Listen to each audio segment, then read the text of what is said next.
Yo, what up, y'all? Welcome to another episode of Ancient Visionz Radio with me, Gaz Visionz, and VX Heaven's Assassin of Planet X Records and Planet X Films. We are joined today by Loren.W Lepre of Average Superstar Films. We are going to be talking about the Dark Military and so much more. Thanks for joining us, Loren. How's it going today? Hey, welcome, boy. Well, thank you for having me back. Things are going good on this fine Sunday. Been home all day, and I'm still tired as hell. I actually got a chance to rest today, and it's just not working. So I was like, podcast, yeah, we can do that. This requires no energy at all. Hell yeah. Yeah, definitely, man. So, do you want to start, VX? I've got many questions. But... Wherever area you want to go. I mean, I got everything. The Dark Military. Yeah, I mean, I'd say we'll probably spend most of the time on Dark Military. I would assume because it was pretty awesome. Am I allowed to say the F word, guys? I just said that because every guest always asks us that like immediately. But yeah, guys. I actually don't swear much. Like when I had to swear as Barabbas, I was like getting like I picture my mom pinching me because it's like an all the time. Around the house. Oh, dude, I know how that goes. It's like there's kind of a way of speaking with your mom, and then like with you when you're with your buddies or something, and when your mom hears you curse, you're like, oh no, and it's just like looks at you with this death stare. And it's just like, it wasn't me, honestly. I had a prep mom when she watched the movie. I'm like, yeah, Mom, you know they're terrorists from the dark web. They have to say some bad words here. It just doesn't work. Yes. Amazing. Excuse me, we're going to pursue you through this forest area. You know. So. Yeah. Would you mind if we follow? On your grave. No, that didn't work. Yeah. But I guess one of my first questions, and I know you worked for so long on this, man. How much time did it take to film Dark Military? Okay, so we went from September 12th of 2015. We had everybody on the set, like everybody whose face is in the movie in one day. So we had close to like 100 people between the cast and crew. So we went through right to what you saw when the Dark Military makes their triumphant, debut on the battlefield. We shot all that in one day, all the way up. So we did that. We had 1 week off, and then we shot for 7 more straight days. So it was really a total of 8 days. And then we started the edit.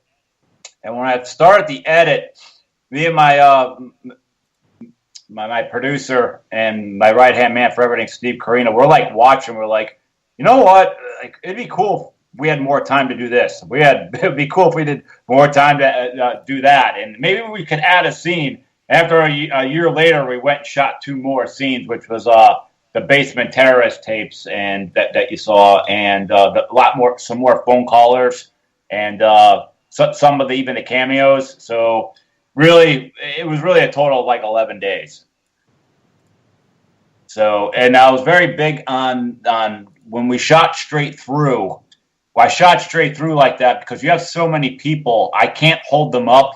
They needed to, like, I don't know if some of these people have other projects. I don't know if someone needs to grow their hair long. I don't know if someone needs to cut their hair. I don't know if someone's going to be getting married 3 months from now or something, so get the actors in, get them do their job and get them out so I don't have to worry about it. I see a lot of independent films where like they shoot every weekend, and if there's too big of a cast, like, well, now there's problems. Like, oh, well, I can't shoot this weekend. This person can't shoot this weekend. Well, that blows this whole part. So I told everybody about 6 months in advance, here's your dates. Here's your call sheet. Here's the time. If you can't make one of these, I can't use you. And it ended up working out just fine. Awesome stuff, man. And where was it filmed? It was filmed in Franklinville, New Jersey, Mount Laurel, New Jersey, Clayton, New Jersey, my backyard, and then Philadelphia at the Fright Factory. Basically, it was everything, and one piece in Atlanta. the cameo of Alex Vincent. But other than that, yeah.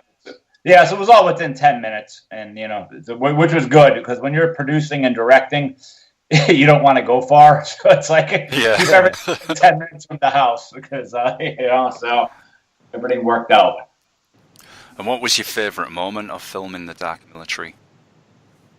I had two. Number one was when you saw that bus ride, the bus ride to the hunting ground. We were playing a track by Animal House, and you see windows that are blacked out, and there's a bunch of, in the movie, everybody, the windows are blacked out, and the characters are having a good time and have no idea where they're going. That particular moment, because there's no audio, I was just watching my cast just having a great time. And a lot of them never knew each other before. And that was just legit love. Those people were just bonding so good. And I was like, man, I created this moment, I created this brotherhood, sisterhood that happened that whole week. And everybody got along really well. So that was part one. And part two was call time for most of the movie was at 4:30 p.m. And we shot till about 4 or 5 in the morning. And I remember I would get up every morning, go see Steve Carino, and we'd go through all our footage from the night before to make sure we don't have to reshoot anything, and I'd go to the set maybe around, 1, 2 p.m. And there was everybody stayed over on the site. People were camping over. We had trailers. We had everything all set up. And you usually think as you're being the head guy that a whole bunch of people might be running up to you with problems. This is happening, that's happening. Maybe the actors are fighting, like, hey, I don't want to work with this person anymore. You're never going to guess what happened last night. None of that happened. It was just like beautiful, like you're going to work every day and everybody's smiling. So I'd say those two moments were good. It's kind of a compliment to me that I'm not being. It's not like zombies are jumping on my car as I'm pulling in the driveway. You're like, wow, I can do this. It's confident that I can do it, but it's you're really your first time. And I always said when I was going to make my first movie, I wouldn't have a cast more than a dozen people till I got the hang of it. And that didn't work out that way. There was about 70, say close to 60, 70 actors. So, I went against everything I said I wasn't going to do.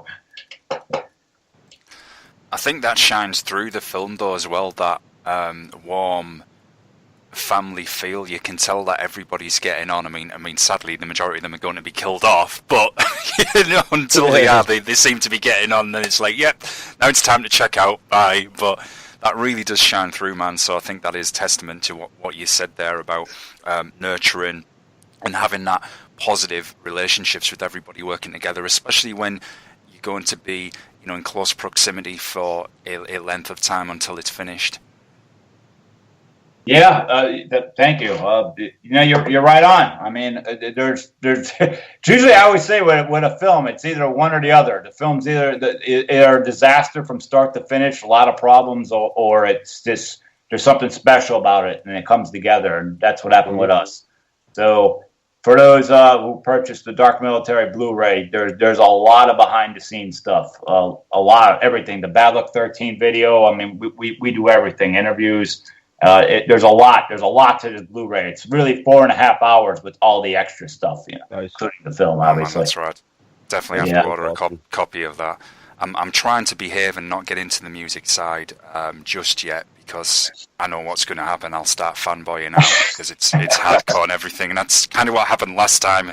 So I'll throw a lasso on you if that happens.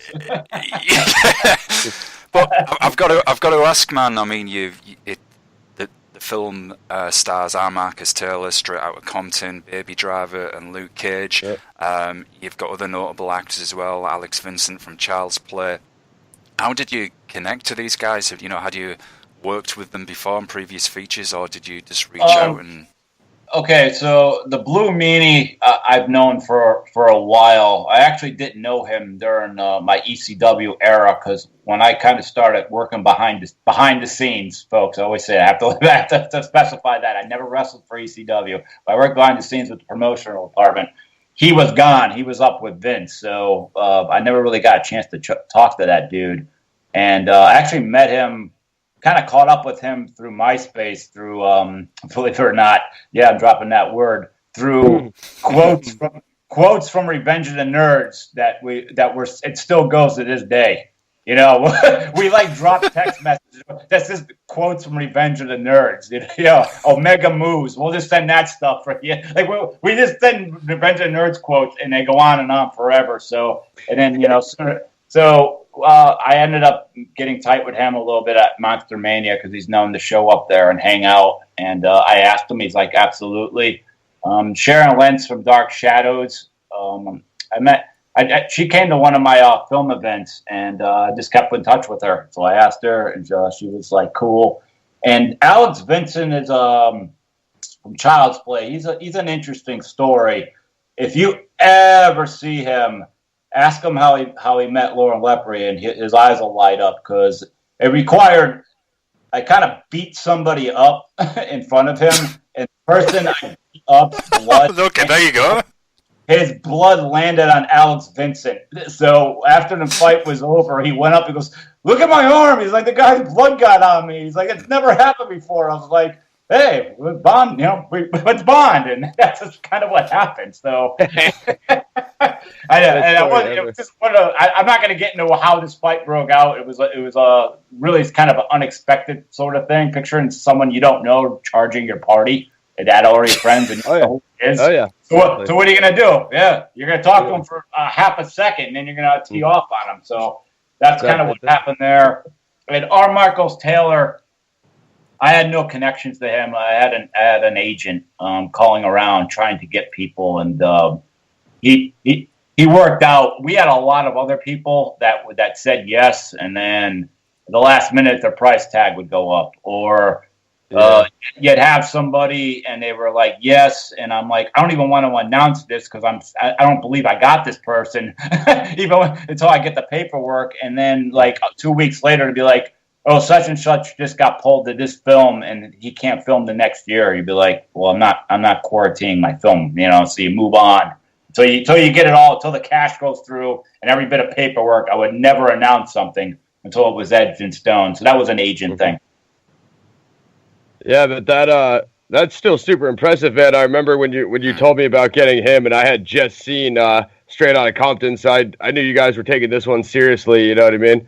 I don't think anyone should have a throwaway film. I think if you're going to throw away a film, it should be a short film to have fun with, like the one I did about Roadhouse. Like go have fun with that. Make your problems there, But like when you to a feature film, you can't take somebody's money / me raising money and just be like, let's just act like a bunch of assholes and for our friends, our family. True.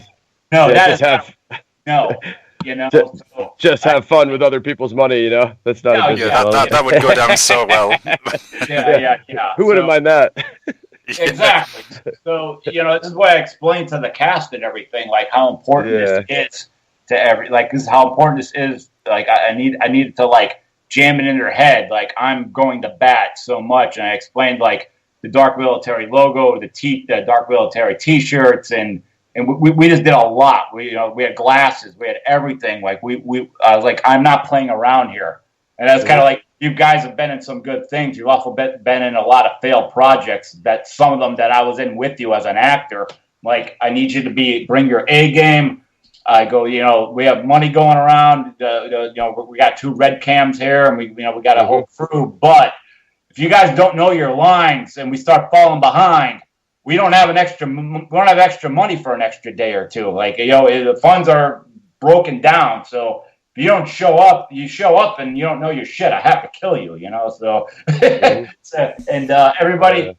And we really didn't have any problems with that. Everybody, kudos to my cast. They did great with that. Absolutely. Go on, VX. Yeah, I mean, I was gonna say, like, I definitely felt the detail from everything down to the album cover to the logo, like you said, to like the whole promo campaign, like you're saying, as far as the website, like it was totally a different animal. I mean, as you said, you see some people that do that with some of the more successful like, private investor short films and things like that do well, and then you see other ones that either, don't land or whatever the case may be. But like you said, you could have easily, taken on another short film with 12 people and done it a lot, a lot less work and a lot easier on yourself than you did taking on a feature film with a crew this big. You know what I mean? So it's definitely impressive for your first project, man. Thank you, and I take it all seriously. Like everyone's, people sometimes people around me are like, dude, I'm sick of hearing about it. God damn, I'm like, well, I'm really passionate about this thing. Like this is like legacy. Like when I'm gone, like you're trying to leave something behind. Right. I'm trying to introduce new horror movie icons to the horror movie world, and you're hoping that it sticks, because otherwise you just get Jamie Lee Curtis fighting Michael Myers again 40 years later. Bro. And as if we didn't see this before, as if we didn't see this 20 years ago. Like, you're not fooling us. We saw this, I know. I wonder what's going to happen in this one, right? You think it'll be different than the last 20? Yeah.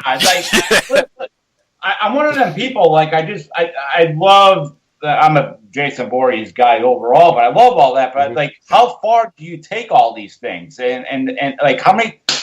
Give us the damn ball, That's why you got like something like Terrifier that's blowing up right now. I'm trying my thing, and there's tons of us indie horror dudes out here that are just trying to bring new light, new blood to the table. And I understand why Hollywood does that. You don't really need to do a lot of marketing when you say Michael Myers is coming back. Yeah. He's I can't compete with that. I understand that. He's an icon. Like, you don't need iconic character. Yeah, exactly. So I get it, but after a while, and I get mad at the horror movie fans that are like, I'm going to be their opening night. You already saw this movie. I guarantee you. I don't know what happens, but how on earth does she not kill him at the end? We're going to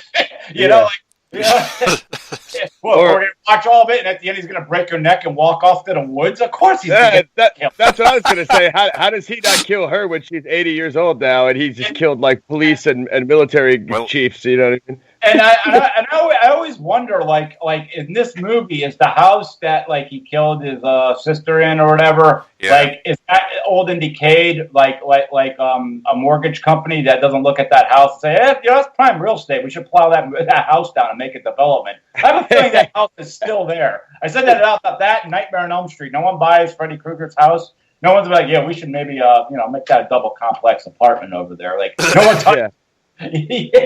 Burger King. Yeah.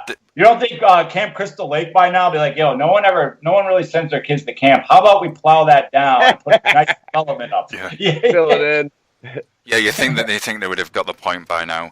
But that's where we're hoping we can get, indie film guys like yourself that shine, because I'm not going to get into all of this, but we did a recent review of The Predator movie by Shane Black. And let's just say that franchise has now been utterly destroyed. So, it goes with what you're saying. They seem to be out of this creative spark, and it's just going to be, let's just keep rebooting and remaking everything. And, the indie film people such as yourself is, in our opinion, is where the new ideas and steps forward are taking place at the moment. Yeah, I understand when you're Hollywood too. Like, I can't say I don't understand both sides. They'll look at my movie and be like, "Oh, our Marcos Taylor from Straight Outta Compton. Well, that's not Russell Crowe. That's not Keanu Reeves. Oh, who are those people in those movies? Well, the reality, they're nobody. We haven't had our shot yet.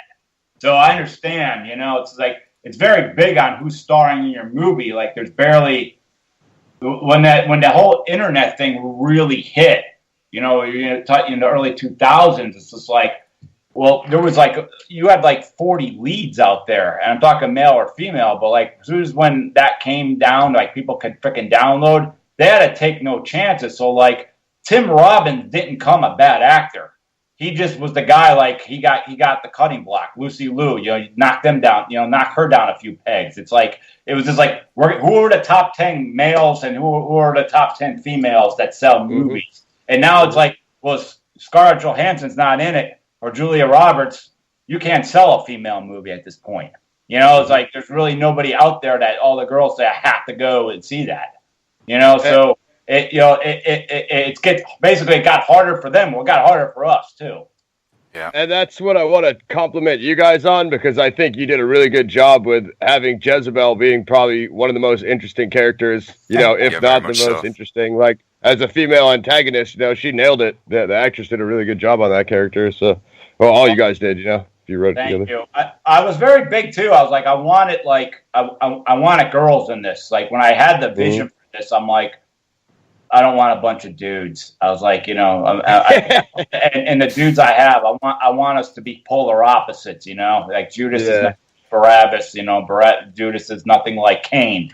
And I was like, I want a diva girl, but I also want a girl that's sexy, but no smiling, is a pure ass-kicking machine, and that's where Delilah came in. There's no playing around here. This girl will rip your head off. And even Mother Nature's character, I want it like just something that everybody in the audience can relate to, no matter who you are. And I threw the cook in too, and and there's still the mystery: who's the general running pulling the strings of all this? So the puppet master. The whole idea was to make characters. That's the point of the first installment of the trilogy. The trilogy set up here, so like build the characters, let you know who they are and what to expect. Yeah, absolutely. So when you mentioned the intro scene when everybody's cruising down to the site there, I was just wondering about some of the upper heightened angle shots. Do you guys have a crane for those, or is that like drone shots? Because you have quite a few drone shot. Believe it or not, so. What you saw with the bus driving was just pretty much the crew. If I remember right, the crew was in the bus moving to a new location. They just had the drone following it.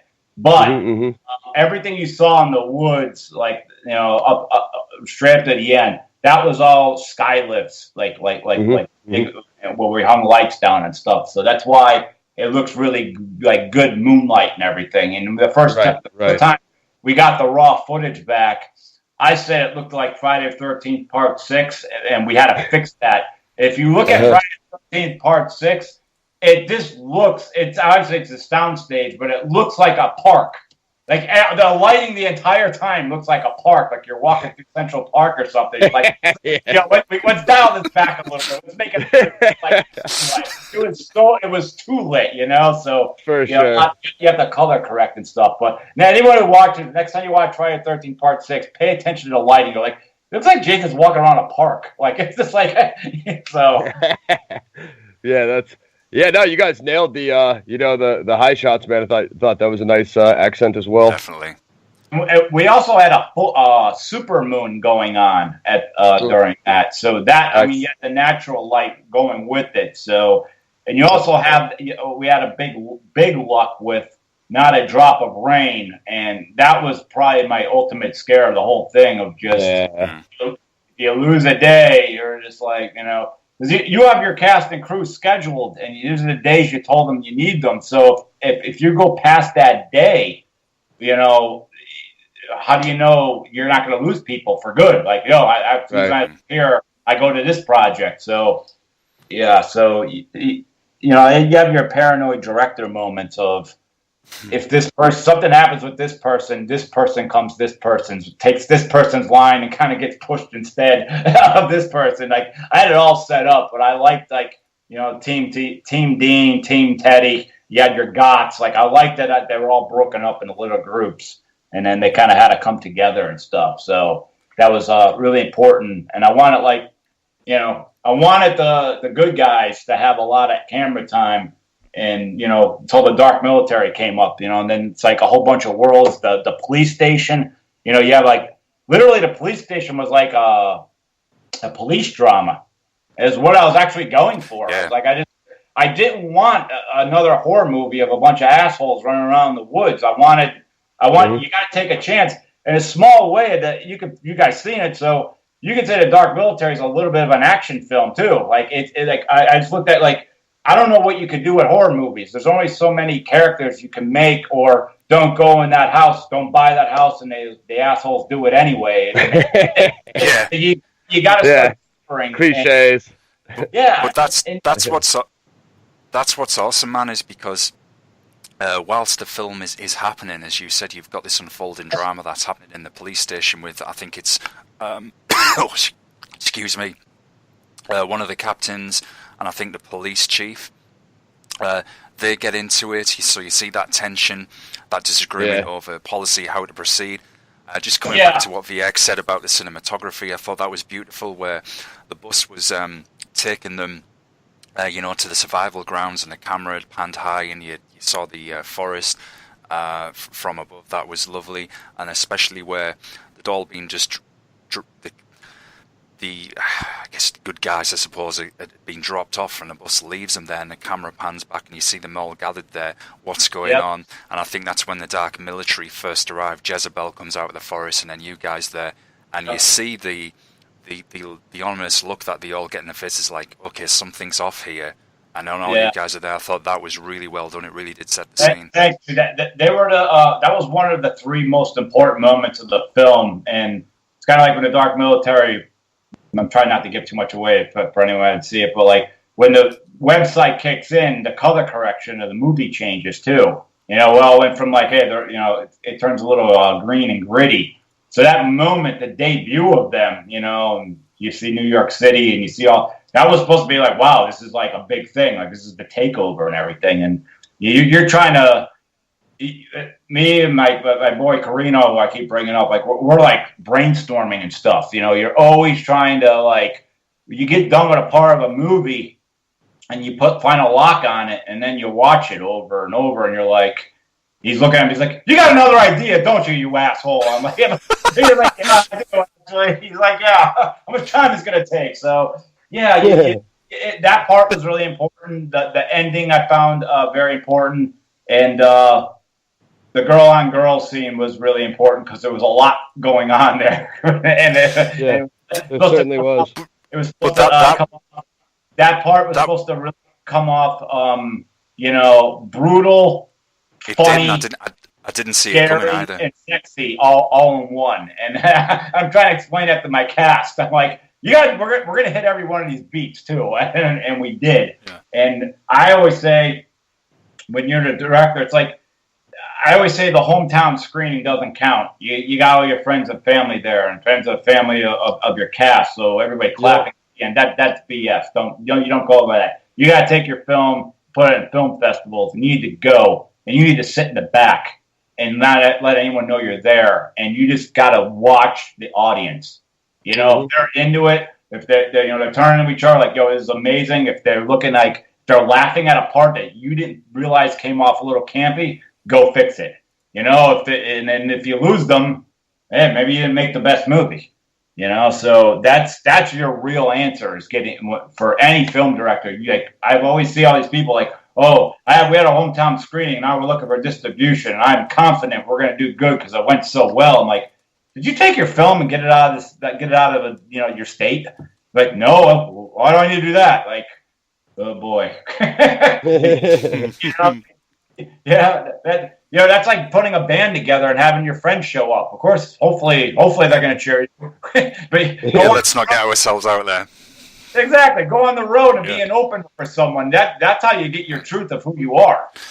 Yeah, it kind of reminds me, and I mean, I'm sure you've seen this as well, being into hardcore and punk. When you get those dudes that start up a band and the two DIY for their own good, where it's like, no man, I don't want to release my music. I'm just going to literally, like you've said, play shows to the same 10 people. I'm never going to, go to the next town or anywhere. I'm like, dude, and sometimes they can be playing good tunes as well and good music, but they're just for some reason like, no, I want to stay DIY. I don't want to get me like, you're more DIY than DIY. It's literally me, your mom, your girlfriend. That's about it. Who's showing up at the moment? And then I say with that, there's a two-headed comment I have on that. If you're having fun with that, and you're not slamming your music down people's throats saying you're the greatest thing in the world, hey, keep having fun. But if you're acting like you're changing music and you're one of the leading hardcore bands, you're not leaving your hometown, you might want to step it down a notch there, buddy. Yeah, 100%. And that goes for all scenes. Yeah. The other thing I wanted to ask you was the biblical inspiration for some of the names of the Dark Military, such with Judas and your own name, like Barbarous. Probably pronounced that wrong. Delilah and Jezebel. Jezebel. I wanted biblical names because, especially coming with the sequels, it's not going to be hard for me to stretch for names because there's plenty of biblical names for the sequels and stuff. But I also wanted, I don't know if you guys paid attention to this, there is no reference to slander of God. There's no reference to Mary or Jesus. They did. It's just they have the names. They're from the dark web. They're working for somebody, and it's like, do they have some military background? But then you find out that it's like, yeah, maybe. Most likely they do. But they're also, which is I said, it's a scary, scary world. My character says that when the World Wide Web is bringing serial killers together. So. Yeah. I was like, well, writing that, I got done, I'm like, this is cool. And I'm like, this particular part could actually happen when I was the internet. I didn't even know what the dark web was.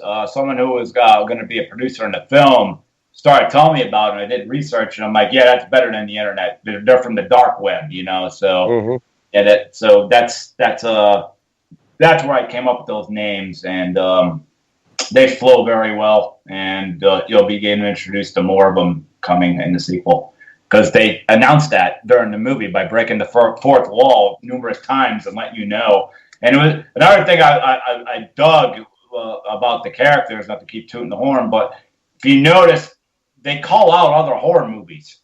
They got one particular part where there's one of the characters starts yelling at the leads, the dark military. And he says, "Don't you know? Once the killers are identified in a horror movie, you should run." I always like in horror movies, there's a lot of just the same stuff. The cat jumps out of the closet. The jump scares. Yeah. The girl and the guy are running through the woods. The girl always trips. And always a girl alone in the woods for some odd reason. If you ever noticed when she's yelling for somebody, like she thinks her boyfriend is like close by, she always yells Mike. You're trying to tell me the scriptwriter can't come up with another name besides Mike? Always. Apparently not. Mike's a busy man. Yeah, he must be. Jesus, girlfriends in every town. He's everywhere. Yeah. So I did a lot with all that, and the same thing when the dark military. I'm trying not to go too much with spoilers, but when the dark military shows up on the field, they call them out what. I wouldn't get on a bus if I couldn't see where I was going. It's stupidity. I look at the audience member, it's like, well, I would never do this. Well, my character's saying it. My character's saying before them. And, even at the end, what happens, that I don't want to say, but what's the first thing Barabbas says, if you guys remember, I always think that's a great moment of the film, Yeah, that's the moment when we were talking off air, and I was saying, dude, I was liking this aura of, man, he's got crosspunks in the movie. He's got crosspunks. One of them's got an addict's, there's an addict's tattoo down his arm. I'm sure it's a Casket Raiders shirt the guy's wearing. He's got the classic jackets both of the crosspunks have got. And I was like, oh man, this is just awesome. I just thought Loren's the man. And then the next thing, he's saying if you're stood here within 30 seconds, I'm going to put this meat cleaver in your head. And then the crosspunks were killed, and I was in the mix oh man, that's awesome. I was like, damn, they're gone already. The only time I've seen any real punks in a film, and they're gone. And I was like, but yet the Hot Topic goths are still around. Yeah, oh yeah, hell yeah. Not that against anyone who's a goth or anything. Just want to get that out there. It was pretty funny because the two punk rockers that you're talking about there, they act, but they're not really actors. They're not always in movies and stuff. And when I wrote this, I pictured these two, Katie and Michael is their real name, and I hit them up. It's I got a role for you, and they're like, cool. And and when they showed up on set, none of the other actors knew them, and they gelled, and it was all good. And then it was done, and they got wrapped, and they went home. The other actors are like, who are those two actors? They really dressed for the role. And I'm like, dressed for the role? That's how they look all time. They dressed for the day. They didn't dress for the role. They're probably out right now in those same outfits. Like they didn't show it up. Hell yeah, so sick. But that's what I was mentioning this to you before we got on air as well. And seriously, man, I love how you rep our culture and our scenes. It's full of the hardcore references, even the metal reference as well. Obviously, no redeeming social value on the soundtrack. I've got to ask as well, the band that was featured on the end credits, and it sounded a little bit like Box Cutter, and I was thinking, I was like, who is this man? I thought, I want this band. That is, if everybody's on YouTube right now, they can put Dark Military, Bad Luck 13. Yeah. That's 13. But Bad Luck 13, right? Extravaganza. Yeah, I've been friends with them a long time. And there's a music video that we shot. Like I said, I took this thing really seriously. But Bad Luck 13 wrote their first song in 10 years for the movie called The Dark Military. So that's the song you heard at the end. And the video was shot at like over 200,000 hits. And I didn't just make a music video.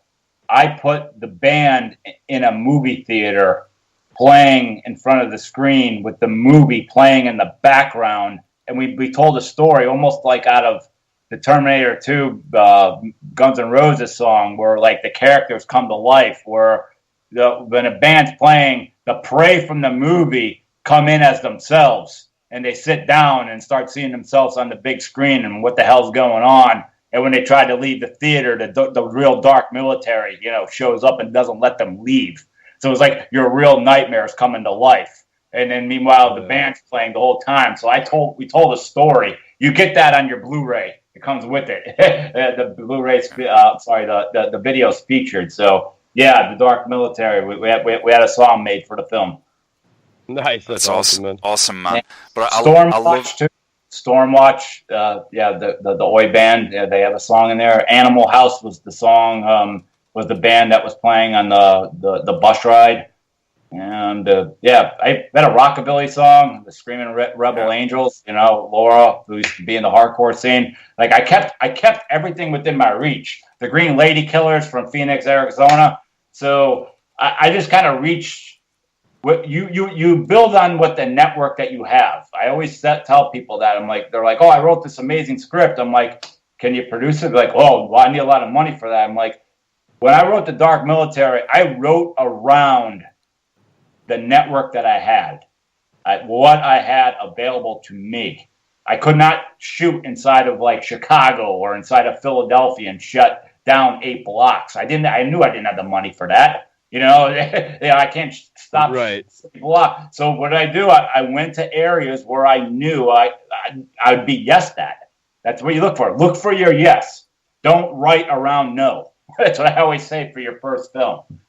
So, of course, I have scripts like that. You always be prepared. Always have a teaser poster, a presentation of who your target audience is. Have it all laid out in case somebody calls you. It's like, I'm a movie producer. I'm looking to make a movie. I'm looking to spend about $2 million. Yeah, I got a movie for you for $2 million. Hey, so it hits up like, yeah, I got one, but I only could give like $150,000. Yes, I have one for $150,000. Have it like all in brackets. Right, like the big budgets, the indies, the mid tiers. And you have to. That's solid advice. You have to have a plan. It's in a way. I mean, it's just like Wall Street. Like you can't just be like taking your money and don't worry, we'll make it back on Netflix. Like no, actually, you're not going to make money back on Netflix. They pay the least, but it's still the promised land. But the whole thing is like you have to know what target audience. I always say that. Like when somebody gives me a script, I say, like, "Who's your target audience?" And if they sit there like a deer in headlights, you've already failed. You don't even know what audience you're trying to reach. It's easier for me. I can be like, it's the horror movie world, but I'm also reaching out to the action world. Here are these characters. Here's where I'm trying to go. Here's, the merchandise. Here's the logos. Here's the plan. You have to have it all laid out. The campaign. Yes, you have to have an answer. And if you're like sitting there and you don't have an answer for something, they're gone. Mm-hmm. Mm-hmm. It's just like if you guys had a bunch of money and a realtor came to you and said, here's this beautiful piece of land, we're here. here's what I'm thinking of building. Like, tell me about the plan that you have here, and how would I recruit my money? And they freeze up. You're gonna walk away. You know, I ain't giving this guy money. You know, so. Yeah, so I don't want to go deep with, too deep with the spoilers, like you're saying. I don't know how deep you want us to get into content, but as you can see, we've got plenty of material here. So just going like more broadly, back onto the editing, you've got a whole total original look as far as like the kill counter, some of those computer camera shots and the kill counts and stuff like that. Was that just an idea you had in writing, or did that come about in editing? I had an idea. The website was we had the website, the clock counter below with the pic with everybody's name. That I'll totally give credit to Steve Carino on that. Like, he came up with the idea. I didn't think he could do that. It was when he brought that up, I'm like, yes, let's do that. And he was like, this is going to take about a month to build. And he goes, and it actually worked. And the thing about that is, he's a guy that, as an editor, and I completely backed him 100% on it. He's like, I'm not working on your movie at all without you next to me. And pretty much 98% of the movie went like that. And the reason so is, if he's editing the movie and spending 6 to 8 hours, and I just show up the next day and I look at him like, well, I don't like this, but then he wasted his day. Yeah, it's got to get changed, Joe. So I have to sit with him, and he's doing the software part, and I'm sitting there, but there's a lot of dead time. There's a lot of, you're going through footage. Then, like, why is this clip over here? Like, we're missing files. Where are they? And then you got to go try to find them, and it's very something you got to be very patient on. He lived 20 miles away, so I was driving 40 miles just to go sit with him, 5 days a week. And sometimes you're getting 8 seconds done, and like you're driving home and you just want to drive off the road. And it's like, and it's not like, in no way for any of the viewers saying like, oh, he's a bad editor. It's not at all. It's just, I understand. I watched the process, but that's where we're at. Maybe the next day we come back, we get 2.5 minutes done, and you're like blessing yourself, like, amen, okay, cool, finally a little bit of cool. But you're also trying stuff. Right. There's that part after the Dark Military shows up on the field. Try not to get too much away, but if you notice the camera pans to the character of Travis, and you see this beautiful sunset go down into the woods. We tried something for 48 hours to like a transitional, like it would look really cool, transitional thing. And you just have to sit there and wait. And like, it'll say like 4 hours to render. So it's like, all right, I never saw Captain America Part 2. You have it, right? All right, cool. Let me watch that. And then we watch another movie. All right, cool. Yeah. It's the end of Civil War. Let's pause and go look. Oh, the whole thing failed. The computer will be like, the computer crashed. Let's start it all over. And then you're like, I can't watch 2 more movies, man. So I lose my mind. You're trying to, but if you don't stay there, if it's like a Saturday, you're just pushing your life back because you're trying to get back to like normal world. So it was very grueling, and it's very rough when it's all summer long. Sure. We both leave our day jobs, and you're looking out the window and everybody's having fun and people are calling you and you're like, can't come out. So it's a big sacrifice. It's a very big sacrifice. If we could ever have been making money full time in this, that we could give up the day jobs. I mean, that's 1/3 of your day back. We could be a lot more productive, but no, you have to see this through. And that's why, it's like the League of Their Own speech, like, it's supposed to be hard or everybody would do it. Like, there's only a director is a war general. He or she is. Like, you have to ride this out. You have to ride it out. And a lot of people, neither one of us have families. So if you have a family, I couldn't even imagine how I would still be editing this thing. Like I don't know how I don't think it would have ever been done. Right. Yeah. So and then the second the edit's done, then it's like, all right, let's get this. Let's start the film fest run, and some you get right in, some you're getting denied, some, and then it's a waiting game. Then sometimes you're just getting called. You're just getting called like, "Oh, we're here. Your movie's hot. Cool. Can we get it? Cool." And then you're also trying to get it reviewed, and it's been reviewed over 40 times. And some of those are quick yeses, send it right over. Some of them you're taking like a half a year for them to answer the email. And you're trying to get around, like, who do I know knows these people that can bypass to let, can I get my movie pushed forward? And then some you don't hear from at all. So it never ends. It never ends. And then, what I'm doing now, a podcast, people call, like, you don't deny any podcast. Us, we go way back, and we're from the same cloth. But, somebody hits me up and says, "Hey, I got a podcast. He's only got 150 people. If I could get a few fans out of it, yeah, I'm still doing it." You don't turn away. You don't turn anything away. That's the truth. Yeah. Just to touch on that, that's a concept that sadly in all scenes, music, film, whatever, people forget that you need to reach out as much as possible and stepping outside of your comfort zone, turning people onto your product, and making genuine sacrifices as well. Because if you want that return and you want the rewards and something to build on it, then you've just got to do it. You have to do that. Yeah, totally. So when you were writing the characters for the Dark Military, I mean, we talked about the biblical reference, and again, I'm trying to avoid spoilers. But as I mentioned earlier when we were talking off air, it's very dark, and it does an awesome job for portraying that. But it's also got very witty and intelligent humor, which is kind of a bit like a social commentary on how people use social media. What they can be more occupied with, what's really important, and I really like that because I thought it was balanced really well. So, what were some of the inspirations for writing these characters and for developing? I know you don't want to give too much of the plot away, but just giving away, getting tongue tied.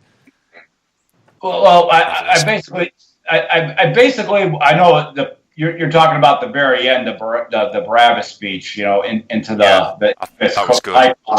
That was, thank you, and I get a lot of comments on that, and it's a character, but it's also me as a person. Like I always just say, like, what happened to our race? Like everyone's face is stuck in a phone. I go past a bus stop, like no one's chasing each other, no one's playing football, no one's getting beat up. Like what kids are supposed to do. Everybody's face is like in a phone. And I just think the world turned into just like a big tub of goo. It's just like everybody just has a comment about everything, but no one does any action. And that was the big thing about Barabbas, kind of, goes on the lines of saying, this is a live broadcast. And I bet no one really helped. All they did was just put comments on social media. And a few other things. Like, that was me. I was just like, this is what would probably happen. When that dialogue was just blowing out, I'm like, let it out. Let out what you think of people and the truth. And that's what came out. And I just think it's just important. You want to kind of be current at the same time. And you also have to realize, like, when you make a movie, you're going to have all those people like, this is a great movie, blah, blah, blah. And then other people can be like, oh, maybe it came off campy. Like, you can't tell somebody, like how to look at someone's movie. You could try to explain a part they didn't understand. That any director has the right to. But you can't like grab people and slam them against the wall and be like my movie. I remember, I don't know, that's not what we're talking about, but I'll give an example because a lot of directors just like to do the praise.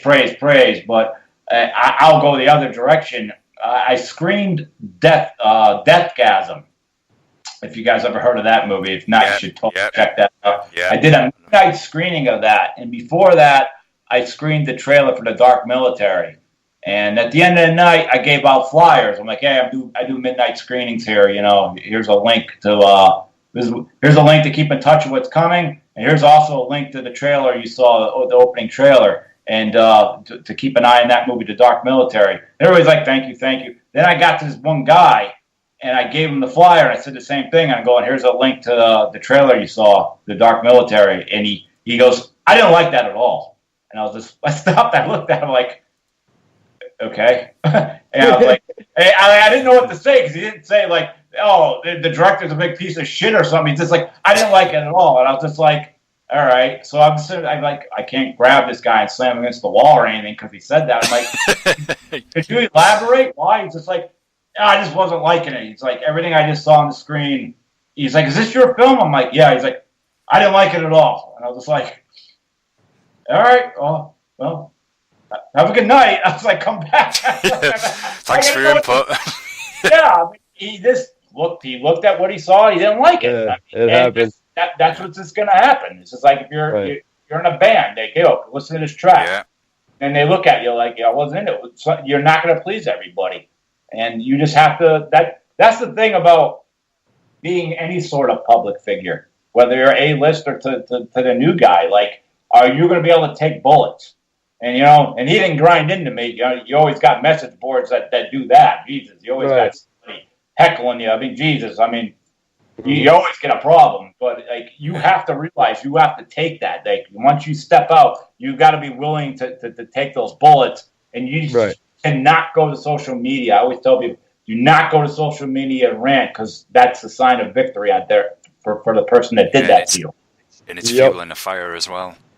It does. I mean, listen, for everything I always say for a band that makes an album, usually another band might get mad at them or the band themselves stayed around each other too long and someone leaves. That happens all the time. There's tensions. And that happens in the movies. I mean, I have like one really rogue person for the Dark Military that got mad at me because, I want my name here and over these other people and got too attached to the film, thought they had a bigger role than they did, and they didn't. And you have to cut ties with them. And that person's out running their mouth. And it's kind of like, I look at it as a 4-year-old threw a dodgeball at me. That's how much. That's exactly what happened. That's how much I think this person has impact. But the point is like, you're not going to be able to please everybody. And there's also people in the world that when you explain something to them over and over, they don't hear you. Yeah, they don't want to sometimes as well. Exactly. So you let them go, you let them cry. People screenshot stuff and give it to me all the time. And I'm just like, all right, just thanks for letting me know. If I see you in public, I'm from the Pennsylvania hardcore scene. That's all I'm going to leave it at. I know that reference very well. What might happen. Yeah. And the fact, is whatever, So that's the whole thing. You're going to be an artist. You have to be ready for some backlash, and definitely you go forward. So that's basically any advice I have to any filmmaker or anyone in a band that makes music. Like, just be ready, and just be ready and just know, like, it's just freaking words, man. I always say, and in today's world, it's like it's gone in 48 hours anyway, because they're going to attack something else next, Yeah, just go on to the next thing. Like 5 seconds. Yeah, exactly. It's like a little internet fly, they just go fly into something else, you know what I mean? Yeah. Like if you're in a new band in town and everyone's starting to jock you, and then some people start hating on you, the next new band that comes out like 3 weeks later, they leave you alone and attack. Yeah, they're gonna get the same thing. Yeah, for sure. For sure. And that's familiar quite as well. I want to go back to what you were saying about having action elements in the genre, and what genre you would consider it yourself, because I feel like I saw multiple elements of action, maybe even like some science fiction with the kind of technology elements there, and it was quite it wasn't quite what I expected from the trailer. I feel like you gave a lot more than what the trailer led on to that you would get into, if that's accurate. Thank you. I look at it as I actually label the movie an action thriller. Mm-hmm. But with horror movie icons, and that makes really no sense at all. But that's kind of how really I noticed too, when the trailer pops up, it says in tradition of Friday the 13th, 24 Battle Royale, Devil's Rejects, Scream, and Mad Max. And usually you get these people that get all pumped, like, wow, it's like, what ingredients? All right, I can't wait to see. And you get some people like, they didn't see it. They're like, that sounds one big cluster, dude. And I'm just like, I got you. I understand. Yeah. Someone's got to try something. You know, like for sure. You know, and if I get a more negative shit back, I leave it alone. Like I'm not sitting there all day arguing with someone from like Idaho that I don't know. Like it doesn't happen. So yeah, and I wanted that. In reality, I don't know why. This is really not my department. I'm not really an action type of person when it comes to movie choice. I like drama and comedy first, believe it or not, and then horror. Action, I always just found like, well, Bruce Willis is 57 years old and he's going to beat all these people up. All right, like it just doesn't work for me. So, but for some odd reason, the number one movies the type of movie that makes the most is always action. So I like action. I started leaning on that. I'm like, what if I was to put, some horror and action? And I was just like, I don't want the cops to come off cheesy or not really. I want them to have like an action moment. I want to have really good film score for when like they're really trying. I want the audience to feel like these people are trying, and like like big element. I'd like 3 different film score people like from all over, like put stuff together. And I always say, film score carries your movie. I always tell people that. Like, you could always say, like, when you say Terminator, what's one of the first things you think of? You think of that song. The Predator, you think of that song. Aliens, you think of that fast beat drum, and like Here They Come. Yep. Like, yeah, it sticks. So that's why the Dark Military has their own theme, and you hear it like every time they come out. Like every time you see them, you want that like. Boom! I'm trying to staple that that theme song to them.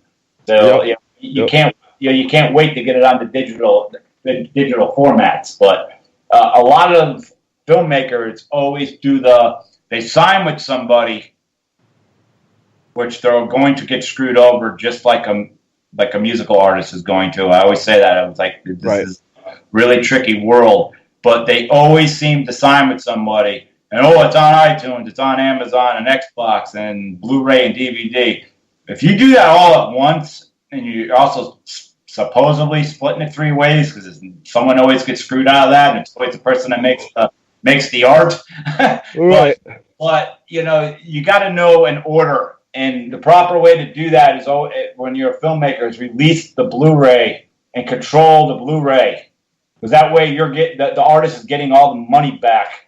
And it's not like I'm getting this money and I'm going to go buy a house. I got a lot of bills to pay for this. I'm been paying for this movie for a lot of years. Mm-hmm. Yeah, but at least release. If you put it on digital, it's all over. It's all. I mean, you want everyone to see it. So when it's time, when I feel my Blu-rays are close to selling out, and we're getting there, that's when you hit the digital, and then boom, and when that's done, you do Netflix last. Why do you do Netflix last? Because they pay the least.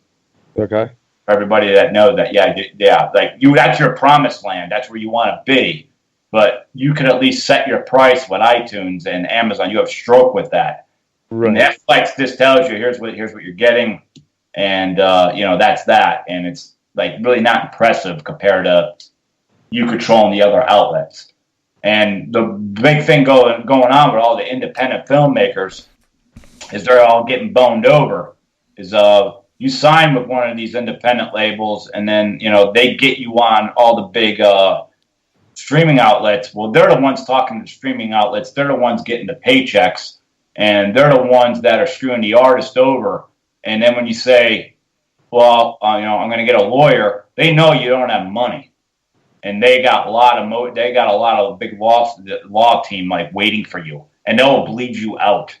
And there's so many filmmakers that get nothing back. And, they're locked into these bad contracts, and it's a disaster. So they always beat up the little guy. And this is why the Average Superstar Films, I'm trying to turn myself into a distribution outlet for independent filmmakers. For everybody out there, I just heard that. Please don't write me about your film yet. I'm so not ready for this yet, but I'm building the path to that. So, I have myself, Average Superstar Films, and Screen Team Releasing, they're the ones controlling the Blu-ray right now and getting it out to everything. And then we'll worry about digital. I'm trying to cut the third party out. I had about, I think it's 37 distribution companies writing me about this movie. And it's like so shady, man. It's like, picture you got an email and all they did was like, we're the greatest thing in the world. Here's your contract. Sign here. Really? I'm not going to talk to you? Really? Like, yeah. Then you go look at their social media pages and they got like 89 likes. And their website's like really outdated. I'm like, yeah, hold on. And then, by the way, they always like leave out the part of, we're not giving you any money for your film. Yeah, they definitely would leave that out. I'm sick of the bill. So it's trial and error. And I always tell everybody, I'll tell this for film and music people out there. When you think you're going to sign with somebody, go to their website, look up 5 films from that film company, or talk to 5 bands. Call them. Just be like, yo, this company, this label's looking to pick me up. How are they treating you? And let me tell you something. You're going to probably get some horrible feedback. Mm-hmm. If you can get good feedback, I mean, I would write 10 more if I got good. 5 of them wrote me back and said I got good feedback. Good feedback. Because if it's that good, go for it. But chances are, boom, they just it's smoke screening everybody. It's bad. And I always say it's like what I did with the Dark Military or any independent guy. Like, picture you built your dream house, and and you go to step through the door on that final day, and it's like, no, you can't go inside. You just can't get. You get stonewalled. Like, yeah, you're getting the glory of being the director, and everything comes back to you, but like you're still working a day job. Like, you gave your house away. As you got to the door, and someone pushed you down and took the keys, and it's their house now, and there's nothing you can do about it. So you got to do like thorough. I always say, like, people are like, oh, this distribution company called me. I am so ecstatic, and they're all over Facebook, and I'm like, yeah, they just wrote me too. Like, I didn't tell Facebook. like you like gullible. Like you gotta chill. Yeah. They just get caught in that moment. Do the due diligence. Yes, there's a due process of everything. Get the lawyers involved. You have to have somebody on standby to help you. Yeah, it's just common sense and protecting yourself as well. And there's no harm, as you've said, in feeling out the ground, getting that feedback, and just getting a kind of a grounding for knowing what you would possibly be stepping into. And it's important to talk to somebody verbally. And I always ask them, I'm glad you're interested in my movie. Could you tell me why you want it? What's your plans for the film? Do you have a marketing? I have a marketing plan for my film. What do you have marketing at your end? What is your plan? How do you plan to sell this movie to the audience worldwide? You got to hit them with that, and then you have to look at, like, there's no freaking years that is in this contract. So you're telling me for life I'm selling this to you? No, you got how about 3 years? Because in 3 years, I think it's good enough. And if you make do on what I believe, I get my film back. Absolutely. And if you do good in 3 years, I will re-sign for another 3 years, maybe even 5. But totally. And that's the thing. You sell it for life, like you said, and if it blows up and becomes the next Marvel Universe MCU and they make 30 films out of it, you just sold your intellectual property for life. So exactly. You got to really consider that. And I'm totally like the logo, like you're not in charge of any merch. Like, you have no rights to the logo. Like, I have it all down. Like, you don't have rights to characters, exactly, for the sequels or anything. You have no input.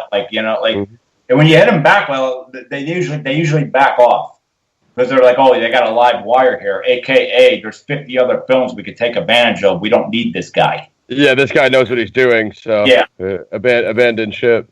Yep. Go ahead. I was going to say, it's even similar with authors as well, who are looking for publishing houses and publishing agents. The kind of the same thing happens. If they get control of that character and for whatever reason it doesn't work out, or they haven't seen something in the contract and they that writer decides not to work with that agent anymore and that publishing house, it's like, well, hell, we own this character now. You can't use this for any future novels that you're going to write. So definitely agree. Yeah, so I'm really big on making this a trilogy, and I'm in no hurry. I have the second script totally done, and I'm happy with it. But you got all those anxious people. Like, when's the sequel start? They're like, we're not even on digital outlet yet. Like, I don't know. I don't know what the world's feedback is. Like, I just know they're going to want to see the cook more. So, like, sequel. I can tell you that now. So it's like I got it. But I don't know if there's another dark horse in this where, like, once it hits digital, like, do I need to trim this character back, or do I need to trim this one forward that I need to make changes? So I always tell people, like, I plan to make the sequels within the next decade. And relax. That's all I call you. But that's good, Loren, because you don't want to rush anything. You want to take your time until it's fully developed, so it's flushed out. The characters stand out in Dark Military on both sides, not just the Dark Military themselves. Not to give too many spoilers away, but Dean is kind of the typical jock character, and then becomes quite likable later in the film, and also gets a possible redemption arc. And I'm intrigued to know who the general is, because you had me thinking if it was one of the cops, man. And seriously, you did. I was wondering, is this somebody in the cops or there? Because I thought this is clearly organised. So I'm wanting to know what is going to happen. And I'm going to sound cliche here, but with anything, film, books, if your audience, if you can hook them in and they want to know what is going to happen next, then that's it. That's part of it. The only other thing that I'd like to ask is, could you possibly pass on to the general that maybe the Dark Military could target EDM music in the sequel nightclubs and force the DJs to play hardcore punk? Sorry, man. I'll go on the dark web and I will reach the general, but he's kind of hard to get a hold of. He only comes around on Halloween. He's a little busy. And he gives us a script. He gives the Dark Military a script to be carried out, and they got to do it in a certain amount of time. So that's what you. But there's going to be some really good things going on of what we hate in the world that that boil up in the sequel. That I think we're going to really cheer when the Dark Military does what they're about to do in the sequel. I will say their return is triumphant because they kind of took everybody by storm on this. Nobody knew what to do. They got a warning, but oh wow, they really are here. Well, think about it. It's a year later, and they're going to know. Like, all hands are going to be on deck waiting for these guys. So I had to come up with something extremely clever of how these guys could come back. And it is clever, too. So just give everybody a heads up on that one. It's good how this happens. So. Yeah, wait. You went in Act 3, though. You leave the film on a great line.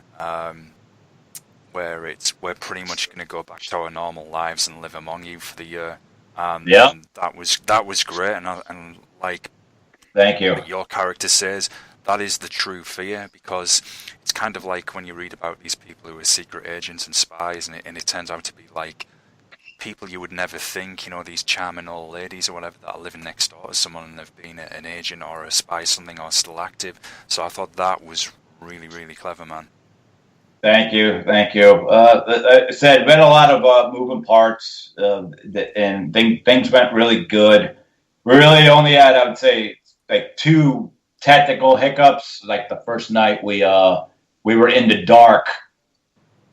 Call time was at 4:30, and I thought we were going to be rolling by 7. And our generator, something was just wrong with our generator out in the woods, and we didn't start filming till midnight. And I felt so bad for everybody, and we still banged everything out that we needed within like 4 or 5 hours. And then that last scene that you guys know about how the movie ends, I thought we could get that all in one night, and that ended up being 2 nights. And to get that overhead shot of everybody at this particular fire, that took 2 hours. And you see it for 2 seconds. But I was like, I got to get that shot. Like I actually happened. But that's so much we could have shot in there. But, like, you can't. Like, everybody has to be still or within, their marker and stuff. So, and that happens. Things happen. Other than that, I mean, it was beautiful. It flows.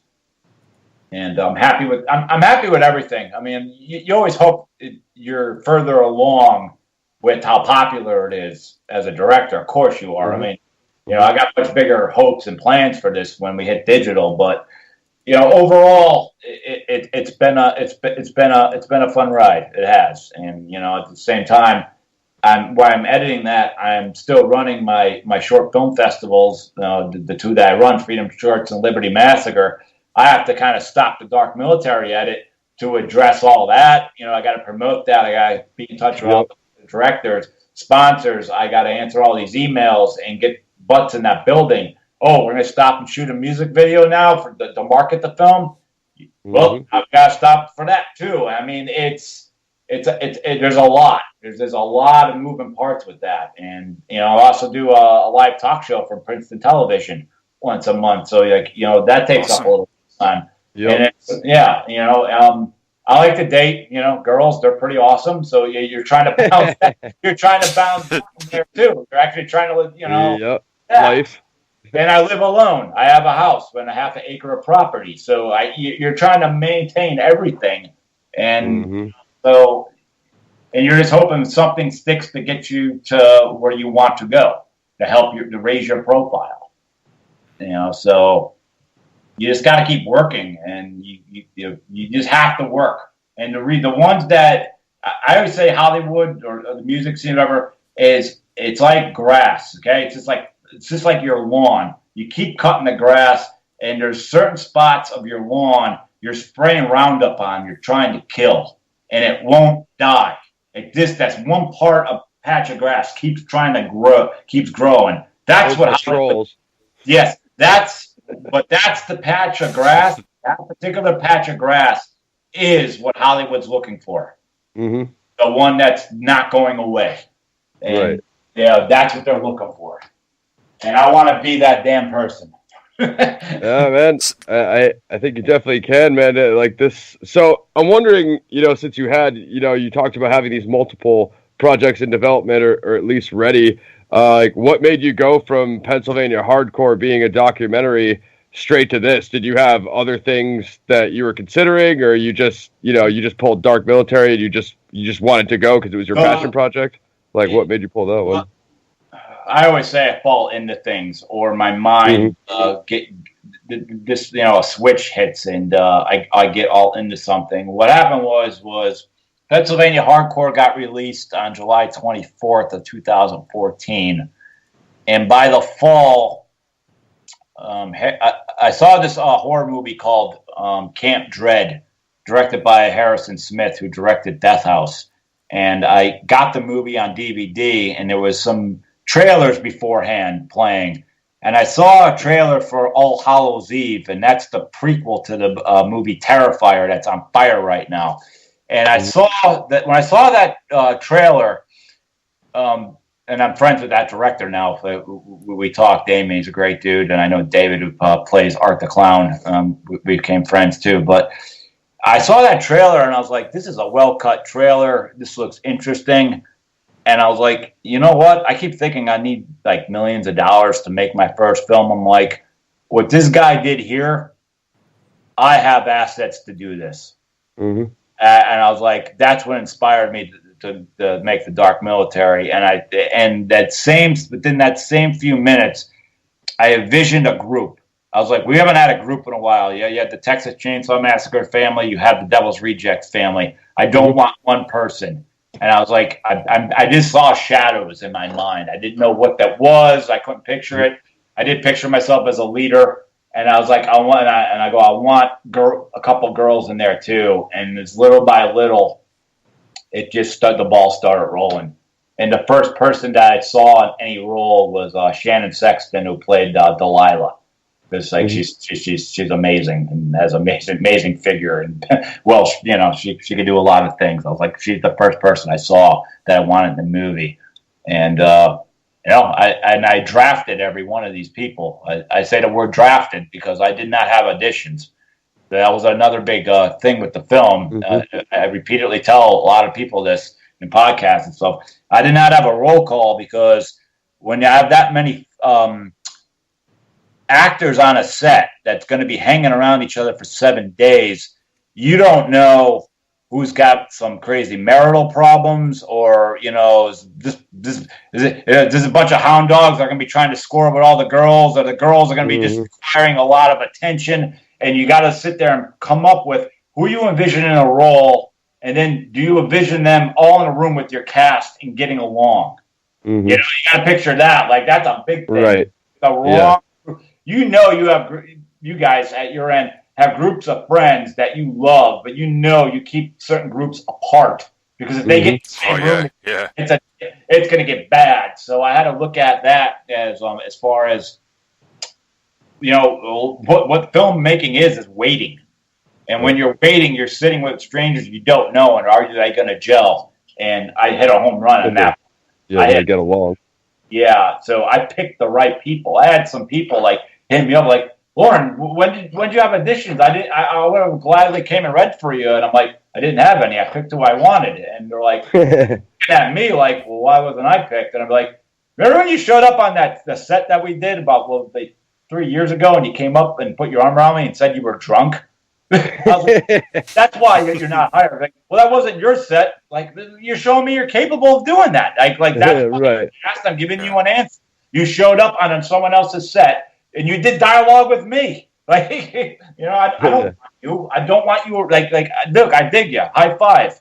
But like, I don't want you on my set. That's right. That's how it works. So yeah, it's different when you're professional. For sure. Yeah, I mean, look, the film business, the music business, it's all crazy. Nobody's freaking normal. I'm not telling you I'm some, I'm a saint or anything, but like I am going to say, when it comes to filmmaking, like I don't F around. Like I'm here. I'm here to freaking bring my dream to reality. I look at my name as on the line over anything. I don't want to be involved with that, any other extra, anything that's involved in. Yeah, and I'm going to sound cliche again, but it's a time and a place. It's knowing what behaviour is appropriate, and joking around with your buddies and everything isn't really going to cut it if you want to be serious on a film set or with anything like that. So that needs to be respected and adhered to. Absolutely, and it's like it's also one of those like. You're the party. You're the guy throwing, in a small way, I reference like this. It's like you're throwing a party and you didn't get a chance to enjoy yourself. You're the one you're hosting the party. You're walking around getting people drinks. You're walking through with food trays like, hey, take one. And by the end of the night, you didn't even have really a good time. And what was really cool about my set was everybody stayed up there and everybody stayed on like the hunting ground. And there's tents and there's trailers and people are staying in the house and they're partying and when we're wrapped they're free and I'm looking and I'm like, listen, that's my department. Partying is my department. And at the end of the night, it's 4:30 in the morning. These people are starting to party and I'm like, I want to go party. I want to go have a drink. I can't do that. I have to get home because by 11 a.m., which is not far away, I need to be at Steve Carino's house, and we're going to watch every bit of these clips and make sure that we got all our shots, and then we're going to go back to the movie set and do it over. If I am partying, I am missing something. And if I don't check that footage, by the end of the week, I could be like, oh, God, we got to, so you have to miss the whole scene. Yes. So you got to do a week of sacrifice like that. And one of I'd say the hardest thing for me was being that nerdy. I'm a military guy. I'm such like a clean person. So being in all that grease, greasing my hair up, greasing my face up, it was hard. being like that because I wanted to shower repeatedly every time. Like any time I got a chance, I'm like, you can't shower. You know, it's your character, you're a dirtbag, dude. You're freaking dirty Barabbas. And then at the end of the night, you're scrubbing and the shit won't come off. And then you're like, I'm putting this shit back on in 5 hours anyway. How clean? like try to smell good, even though you're gonna look like a dirtbag. Like it was like 7 days of that. When we were done, I mean, we came home. I'm like, it took me about 50 minutes to get all that stuff off in its entirety. I'm like, I think I had to wash my hair. I think it was 6 sessions within that one shower, like to get it all out. And I remember like crawling into bed with the biggest smile I've ever had in my life, being that clean. I was like, thank God. You know, finally off. I feel human again, you know. So yeah, then I walked by a bum during that, and I was like, "Yo, it ain't so bad." You know, shut up. try filming for 10 days straight. Yeah. So yeah. Any direction you want to go, boys? Yeah, I just wondered. I could ask you so much more about Dark Military, but you know we're going to get into heavy spoilers. I will say this, and we kind of already touched upon this. I do think the comedic lines were delivered effectively as well, just in the right place. The timing landed, and that balanced things nicely, and that made me smile. Which complemented the overall tone as well. You mentioned the other projects, though. You know, we've talked about them before on past podcasts. Average Superstar Films, Freedom Shorts, and I know you do Average Superstar TV as well, and Liberty Massacre, of course. I just wondered, is there any new developments you could tell us about any of those? No, because I don't want everybody blowing up my inbox. And just, yeah. I thought I know you kind of said that. I just wondered if there was anything you could. I mean, look, it's great when people want to come work for you and stuff, but I mean, it's also like there's no real friends in the film business because it's like I didn't get cast in your movie. Well, I'm not even coming to the premiere. You know, like, or I heard the Dark Military was good. When are you doing the sequel? Like. So you just tell me you didn't come to the premiere, like, but you want to be in the sequel? Like, you just tell me how self-serving you are, like, right? Or, you know, or your film gets in my film festival and you're local, but you never seem to come to the event just to see what's going on in the world and support and try to get my film festival to like a bigger level. You know, you're checked in the Chili's and stuff during my event. Don't think I don't see it, and like I don't see you until you got a film, and then all of a sudden my event's the greatest thing in the world again. So it goes like music. Yeah, yeah. I was just thinking that. So it's like the band that's played with your band, but yet they don't stay to watch you, and you put them on. Yep, that's exactly what it's like. It's pretty disgusting and stuff, you know, or like, you know, it's always funny too with the film festival. You know, you get somebody who's like praising you. And then like they send you their film, and you're like, "Sorry, brother, like this doesn't compare to the other films I gotta deny you." And like they hyped up your event, and then they're like, "Well, I didn't want to be in your festival anyway." But like, clearly you did if you check back at our conversation here in email. Apparently you did. yeah. Like, you know, so usually everybody that snaps like that comes back anyway. I always say. Like, I don't waste too much energy. Like, sorry you feel that way. You know, good luck with everything. And usually they end up coming back. But you got to know not. I always say, like, watch everything. When you're in a position of power or position of business, you need to watch your text messages. You need to watch your emails as if this is going to get copy and pasted and sent to other people. Yeah, screenshot.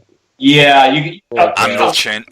And they change your words as well. They can even do that. I've heard stories about that of them taking screenshots or editing messages and stuff. Google the Roseanne tweet, and you won't even know what she said at this point because it's been so long. What she said was bad enough, but I mean, there's stuff like that got added onto it. You're just like, wow, okay, you know. So it's like people have time to actually add on to those imaginary tweets to begin with. It's pretty wild. Yeah, for real. Or do or don't. What on earth do you get out of that? Like, not just Roseanne, anybody. Like, just, what are you getting? Like, making it a full-time job. I live in my parents' basement. Yet I help destroy Roseanne. I don't get it. Like so yeah, that's good, guys. Yeah, I was just gonna say and it's weird too. I always say, and I usually stump a lot of people on this, but like I always tell people in the film business, I would tell the music, wherever, shut up with your political shit online because it could backfire on you. Yep. I'll give you a great example of a situation. It's like you want to go slander President Trump. Listen, I don't say anything. I never tell anybody. I'm really a third party, but listen, I don't like anybody's. But there's your answer to that. But I think we agree with you there. I don't slander President Trump, nor will I slander any previous or future presidents. I'll give you an example. Suppose somebody comes up to me and says, I love the dark military so freaking much, I'm going to fund the next 2 films, and I am doing jumping jacks and happy as hell, and everybody's going to get well paycheck and a well marketing plan, yada, yada, and then I hire my cast, and then all of a sudden, I get a phone call by the producer, and he's looking up my cast and sees one of my cast members slandering President Trump, and it turns out President Trump bailed this guy out. You know, like the ball bounced his way, and he holds President Trump extremely high, and now he's yelling at me and threatening to take care, pull the money out. Well, guess who's leaving? I'm keeping that money. I'm keeping that producer. Guess who's going? The cast member's going. Yep. The cast member needs to know, or whoever, you are held accountable by your words. And if people say, like, well, I can't give up my freedom of expression, fine. Just realize that, like, there's a penalty for this, man. There's a penalty for this. For your actions. You know, there's that whole thing of, like, hardcore, oh, yeah, spread the word, you know, revolution. Even though most of the hardcore bands are going through Ticketfly now. You know, like, there's a whole different world. You know, a whole different can of worms. Like, oh, okay, yeah, we're revolution. Okay, sure. But, you know, so I always say that, but, like, think before you post, man. Always. You know, and also that now people seem to spend more time just shouting at each other instead of listening or effectively communicating, and it's why I'm just like, no interest at the same, no time for politricks. You know, keep it to yourself, each to their own, because otherwise, like you've just been saying, somebody is going to come out with one angle or twist this or turn this, and it's negative and very divisive as well. So if you can try and portray yourself the way that you want to be treated by others, positive, integrity, respect, you know, being viewed as being professional and judged on your merit as well, I think that's more of a positive way to get yourself out there. Yeah, I like for me, I'm only available on Facebook, and I always just post my film work. Maybe I'm at a concert or a movie screening of some sort, but I never really post anything that has to do with Loren the person. I just want people to know, like, hey, if somebody looks me up on Facebook, all they're seeing is my work. I don't want them to know my favorite color these days. Like, just, you know, stay clean. And I also look at, like, those once in a while posts where you want to say something negative. I always tell people this. You know, the light bulb always pops in my head, and I don't. If you're doing it on Facebook, you're yelling at your friends and family. yeah, for sure. Why are you yelling at your friends and family? I guess if you want to rant, go join a message board somewhere. You know, and have an all-out war. But I never understood Facebook. Yeah. Like, that's your school teachers. That's your mom. That's could be your boss looking at you and be like, what is you doing? Like, why are you yelling at your friends? Like, I'm mad. I'm going to yell at my friends. I never understood that part. Yeah. It's like you're not going to be putting your best foot forward. No. Of course not. And an angrier a person gets, you usually say more things that are unintelligent. You always happens because you lose your cool. You know? Exactly. So I wanted to take it back real quick, Loren. When you came with Dark Military, did you already have the idea for sequels and expansion, or were you just gonna go with the first script? Or immediately, I thought of the trilogy. I even have stuff written into the first one that goes right into the second one. It's literally kind of has that. I hate comparing shit, but like all the Saw movies went back. Like everything, they always went back to the previous ones.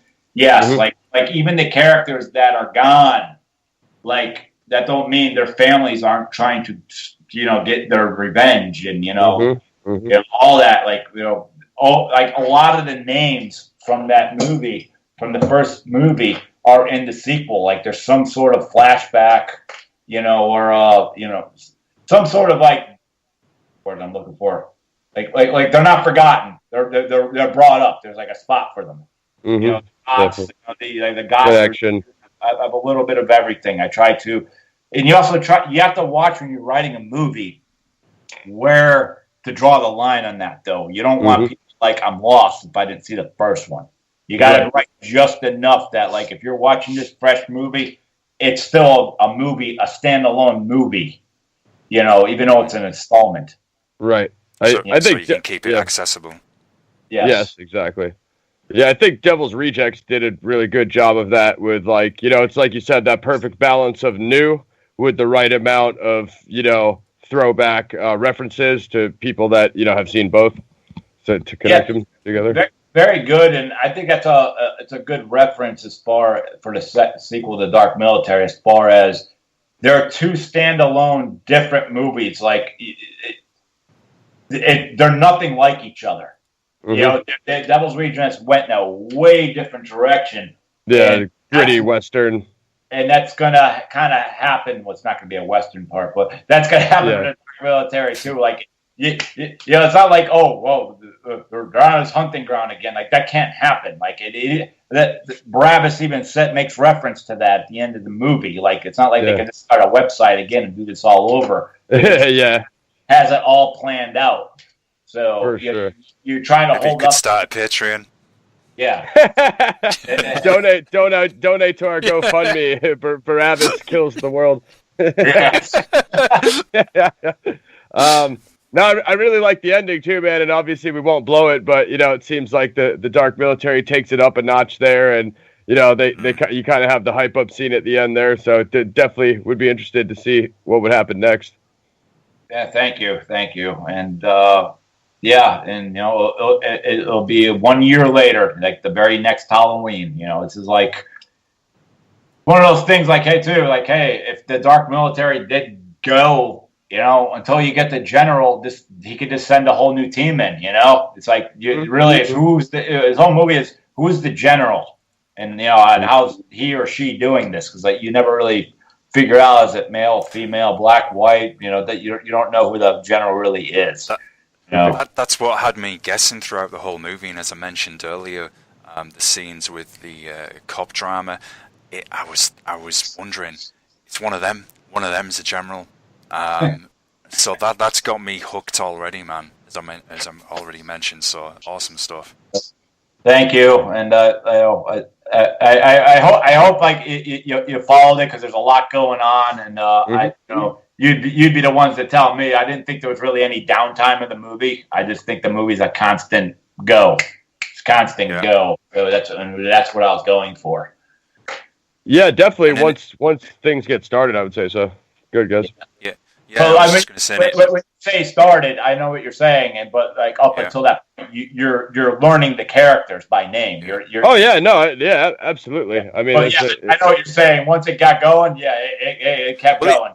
Yeah, for sure. But it does it in a good way, because if you compare it to the movie that we just reviewed with Mac, The Predator, where there's that fast pace and you're constantly assaulted, but there's no time to appreciate it or process the various acts. There's no character development. The Dark Military has that.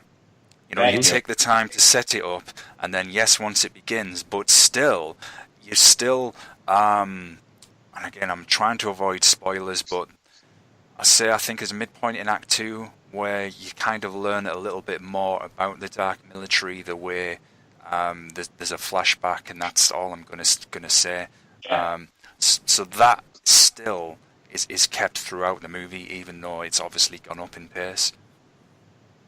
Yeah. Thank you. Thanks for recognizing. Thanks for the comment. Thank you for recognizing that. And I mean it's the dream. It's what I'm trying to sell here, and I'm just hoping it catches fire. Mandy right now. That caught fire and everything. So yeah, it did. Mandy was sick. We're trying to get Gaz to watch that one.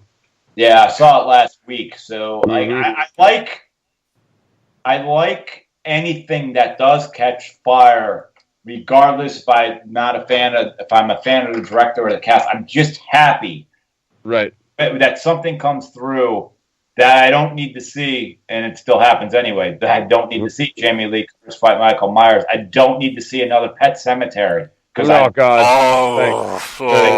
don't even. Man, that's so bad. That just sent me through the roof. I saw that trailer. Yeah, same here. I was just like, why? And it just didn't even have that eerie feeling to me. No, like Pet Sematary has an eerie feeling that entire time. Like this trailer looks like it looks like a hip movie, and there's the Undertaker's druids are in this movie. Like, I don't know what's happening. Because they clean it all up when they repackage it, and I'm gonna be honest, I haven't even seen the trailer for that one, but I just saw the articles of you see the YouTube headlines, and you see when the articles go viral, like Pet Sematary. I call them reboot-quels now because we don't know what it is. Is it a sequel, a prequel, a reboot? Is it a reboot-quel? We don't know. We don't know. I just look at all these freaking reset buttons. It's a modern movie with a freaking cell phone. That's the only thing different. They got a cell phone now. It's like, oh wait, they lost reception. It's gonna lose reception. That's all you need to know. Yeah. It's like South Park when they remake the Star Wars and they change the rifles to walkie-talkies. It's like, we'll make more sequels with more walkie-talkies. You know what I mean? It's like, and it's one of those, like, when I see a reboot go down, I'm so happy. Like, I'm just like, Red Dawn failed, awesome. Bad News Bears failed, no surprise there. And when you can't touch those movies like this. Right. Some of them was the time too. Like Red Dawn was during the Cold War. Like, you can't do that now.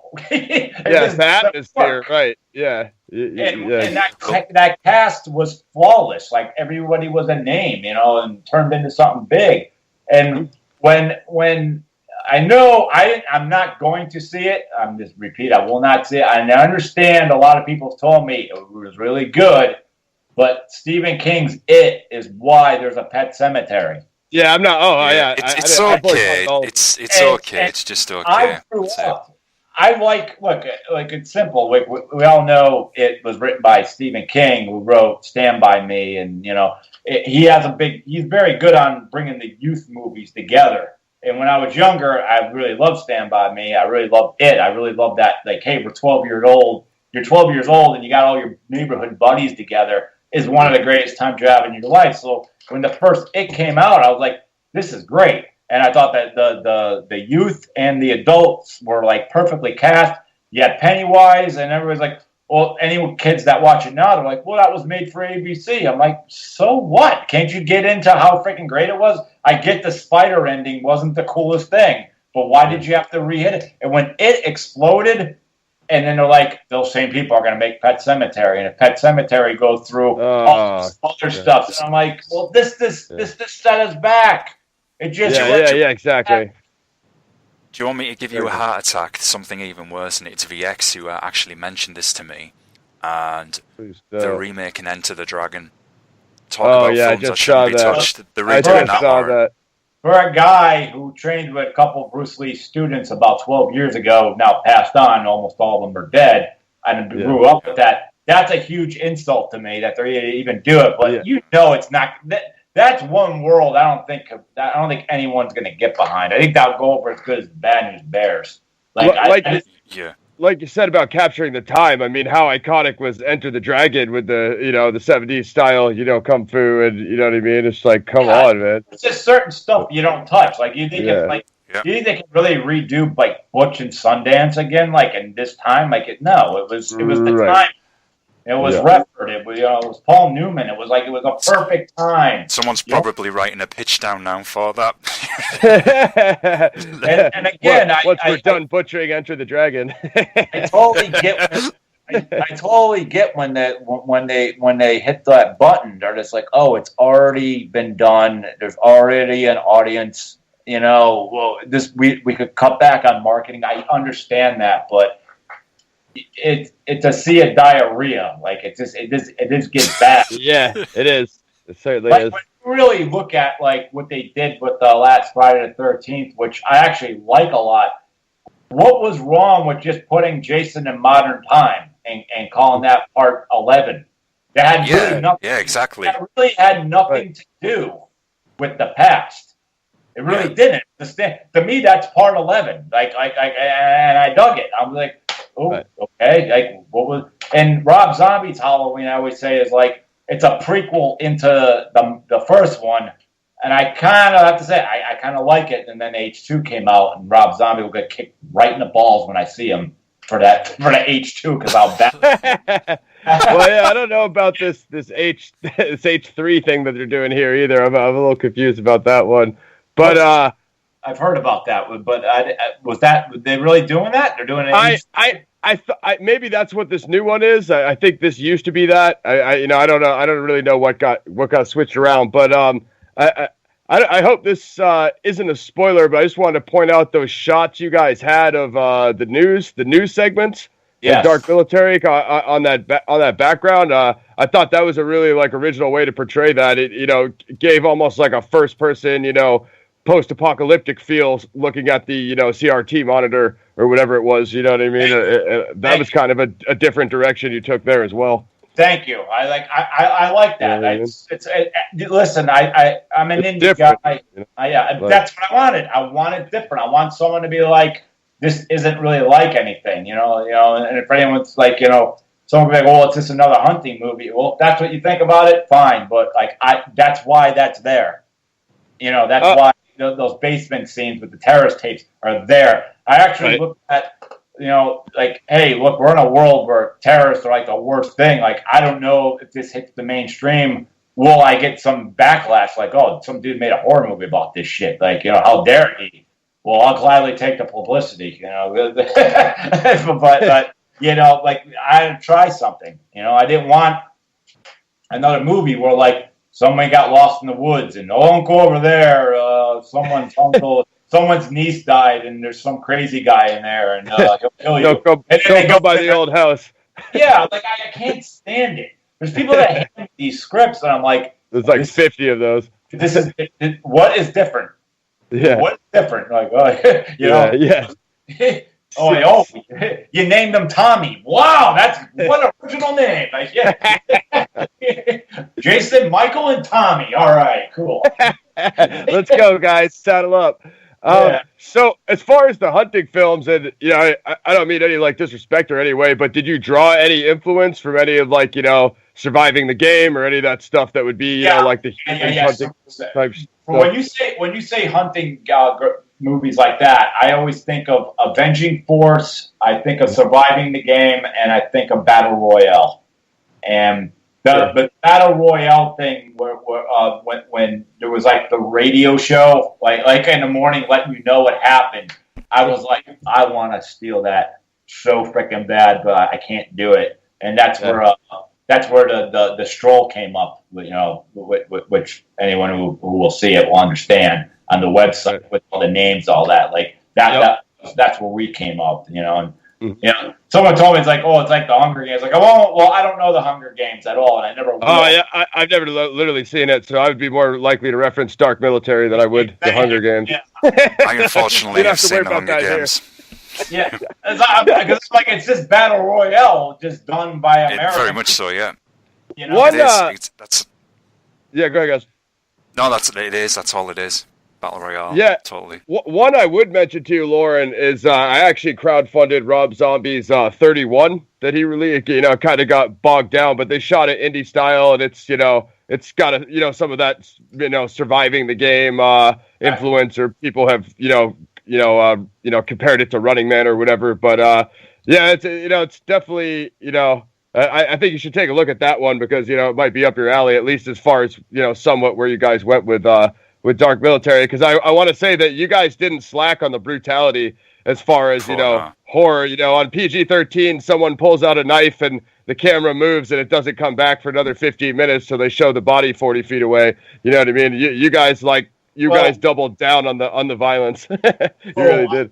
I like to stop there right for a second in that area where you just said thank you first off, and I also think that as far as there's 26 deaths in the Dark Military, and when some of those deaths didn't go the way I wanted.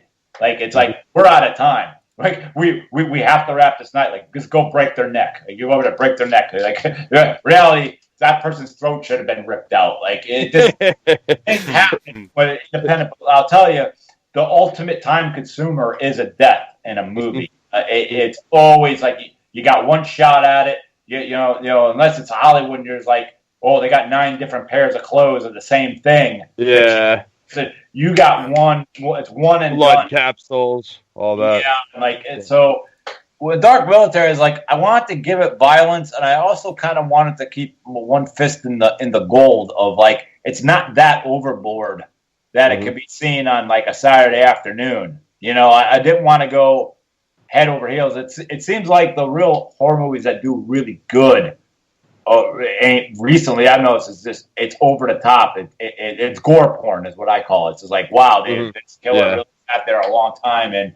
Okay, she's completely cut in half. Okay, but and that's cool. Listen, people dig that. But I look at it if I'm trying to reach the world, and I just look at like if you're too for the Dark Military, if it's too violent, people are going to look the other way, and I want it like just enough. Like I want enough that I'm keeping the horror movie fans happy, and also the people that like. Well, I don't like horror. I also don't like horror, but this to a point it gets too gory. I'm out. You want to keep both audiences, and I also think it's balanced. That's exactly what I went for. And the sequel, depending, like if it's just all horror fans that end up jumping on this, and it's like the greatest thing to the horror fans, I notice I'm not getting like a worldwide response of like people are like. Well, no, I never even watched it. That it's not action enough for me or something. Maybe I will turn it up. For the sequel. So right, I gotta see. Like you could have your predictions, but I will see what the world how they react to the movie when we hit the digital outlets in 2019. I mean, I know you're kind of waiting for full feedback from the digital, but can we at least ask how it's gone so far? You're obviously selling Blu-rays and stuff, like mostly hardcore horror fans, or what are you hearing? Honestly, I haven't heard anything. Like nobody wrote me like, "Yo, I bought your Blu-ray. This sucked." Like nobody said that. Fuck you, Loren. I hate you. It was just rhetoric. Like, well, bitch, I got your money anyway. But thank you for the sale. Or I would say is where you take your punches is where I got hit the most. I would say is when you're getting your movie reviewed. I've had it over 40 some. I've had 40 good ones, and I'd say I have about 4 that didn't like the movie, and I would say 2 of them that out of that were like what they said. I didn't even care. It's like whatever, they didn't like it. But I had like 2 that were like really personal attacks, and the thing wasn't about like so much the personal attack. It was just what they were attacking about the movie. They didn't understand the movie. Like the shit they called out is answered in the movie. Like I wanted to like send the timer back and be like, go to this particular time. This answers where you're yelling at me in this paragraph. This, like you just weren't intelligent enough to understand, or maybe you were looking away. Maybe you started looking at your cell phone. So it's like what you were saying in your review, destroying the movie. is bullshit because you're just unintelligent and you're not doing your job and like actually calling out. It's like Monday morning quarterback. You could go anything, whatever, your favorite football team, your favorite baseball team. Right. Their own fans could rip apart the team because they paid attention and watched everything. But if you just go right up like, yo, they're not doing good. Well, that's not good enough. Yo, you're not explaining, the particular areas that you're explaining, are answered. So some of that stuff rattles you a little bit. Like I don't really give a shit to anybody on social media. That part says nothing. I mean that doesn't. So yeah, absolutely not. That part you got to be all foolproof with anyway. So the reviews are great, and then sometimes even the ones that praise the movie. Sometimes like they say some of the ways they're praising it, like I almost had a problem with like. What on earth does that mean? Like it's like what back end compliment. Yeah, like I'm like, what does that mean? I don't think that. Like, Thank you, I guess. Yeah. So it also depends. Like some of the reviewers are definitely named. Like, okay, yeah, this outlet, yeah, you want to be named, and then some of the lower end, you're just like, yeah, well.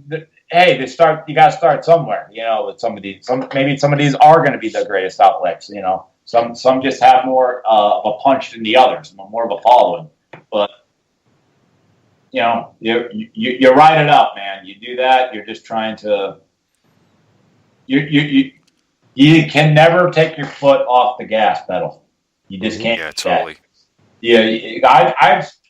I've been in movies where like, the person would release the movie, and I could go look at their Facebook page for the film. And the day that the shit was released, I haven't seen a post after that. It'll be like, "Yo, this such and such movie is now available. Thanks for the support. More updates coming soon." 2 years later, there's not one post.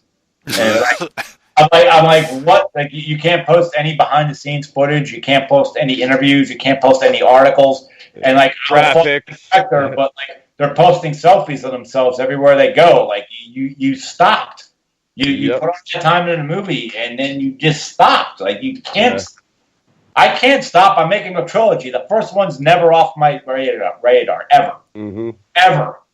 So you got to go all the way, better or worse. I'm just curious. Are you still doing the rounds on the film fest with the Dark Military at the moment? And have you had any international attention? Dark Military was just screened last month in Vegas.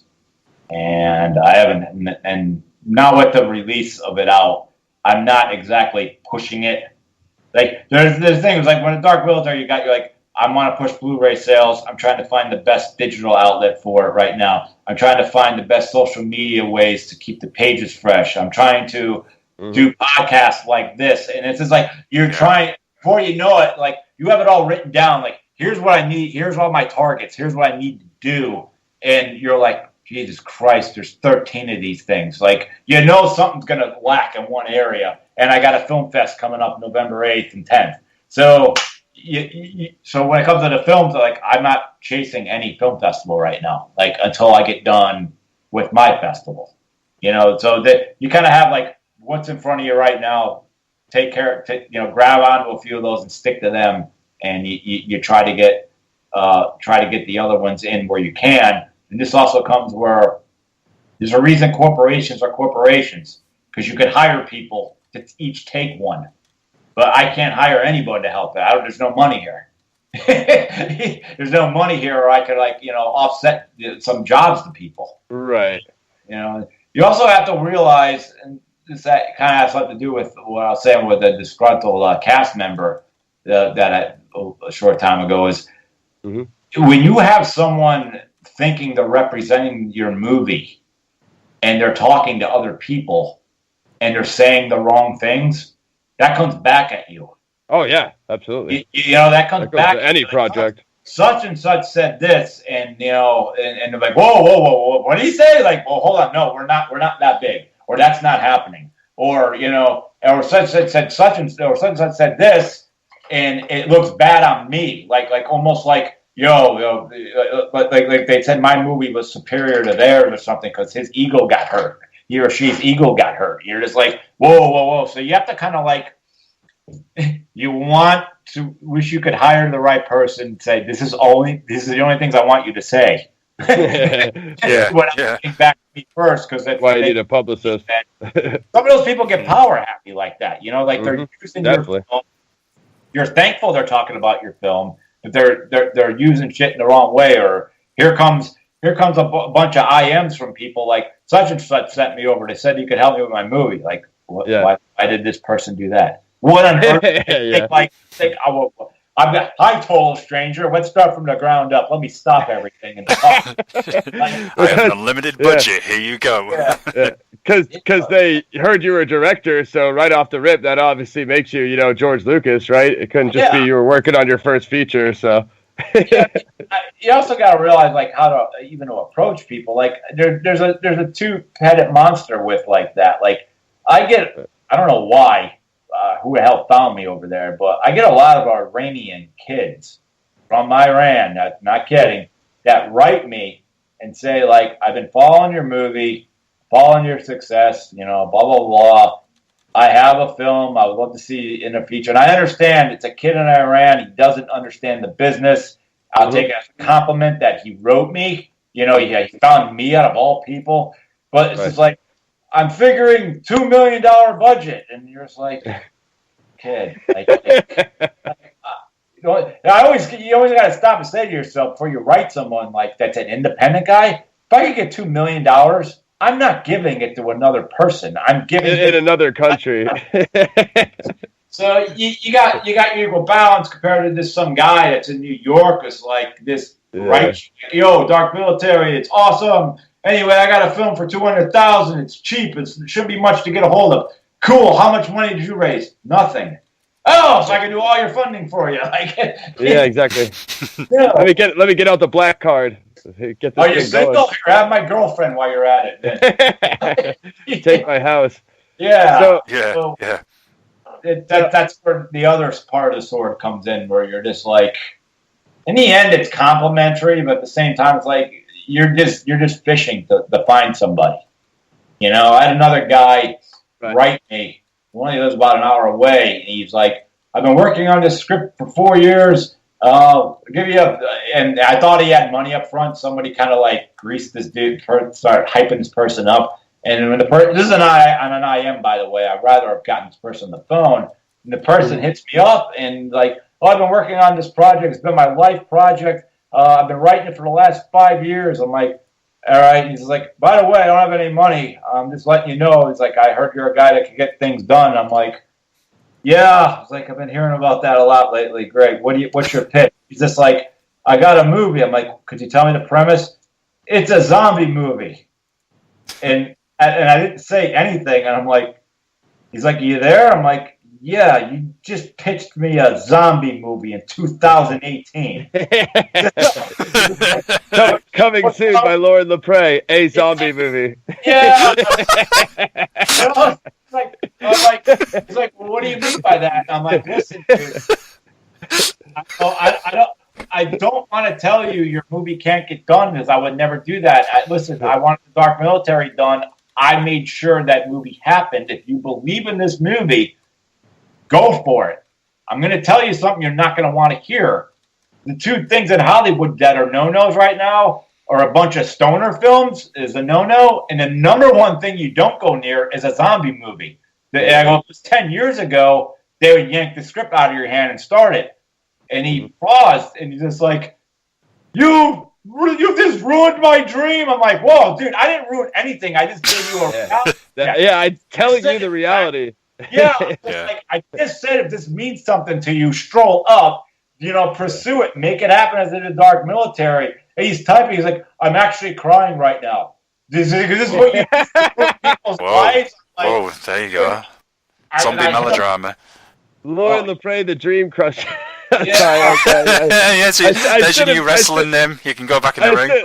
I should have fuel his flames. I hit the person up that was pitched that person to me, and I'm like, you ever send me an adult crybaby to start off with?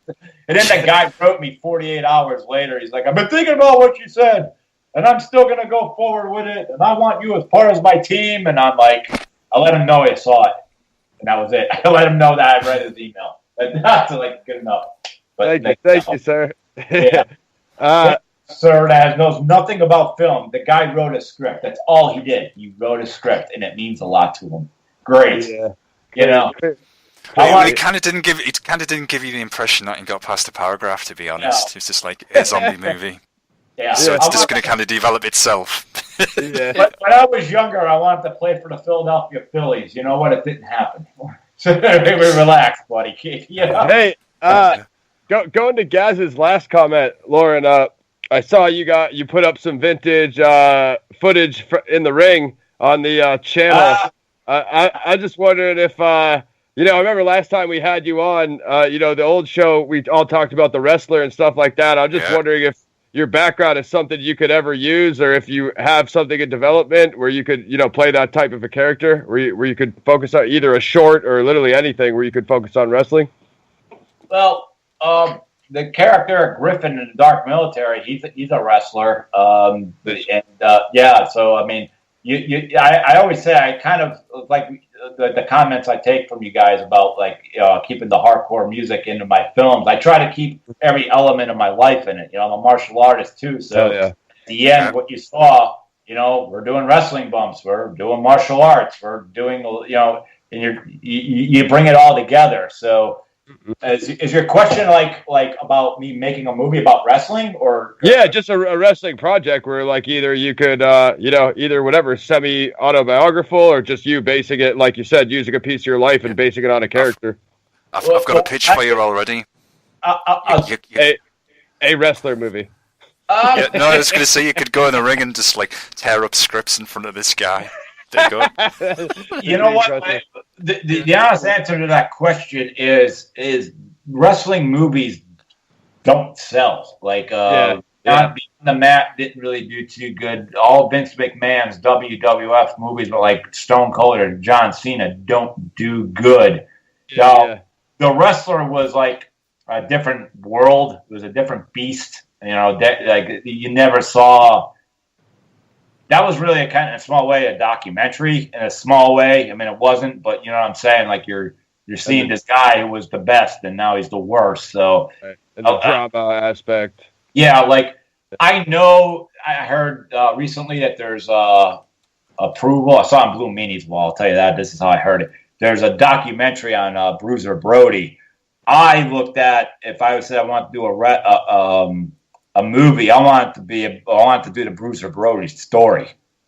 That's what I think the world needs, and I also think I don't think Vince McMahon would have a lot of freaking pull in stopping. They'd be the ones that want to do it. But I think wrestling movies, like The Life and Death of Owen Hart, I think would go very well.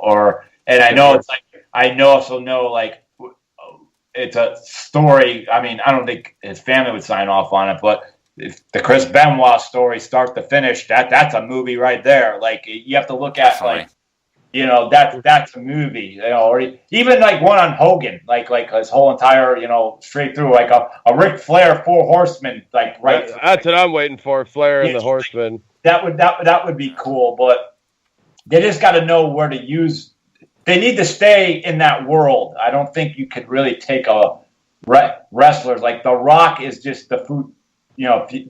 He's the only guy that really, to me, totally crossed over. I mean, you could say Rowdy Piper had a hit with "They Live" straight up. That's a hit. Hulk Hogan to me was 100% failure in everything he ever did.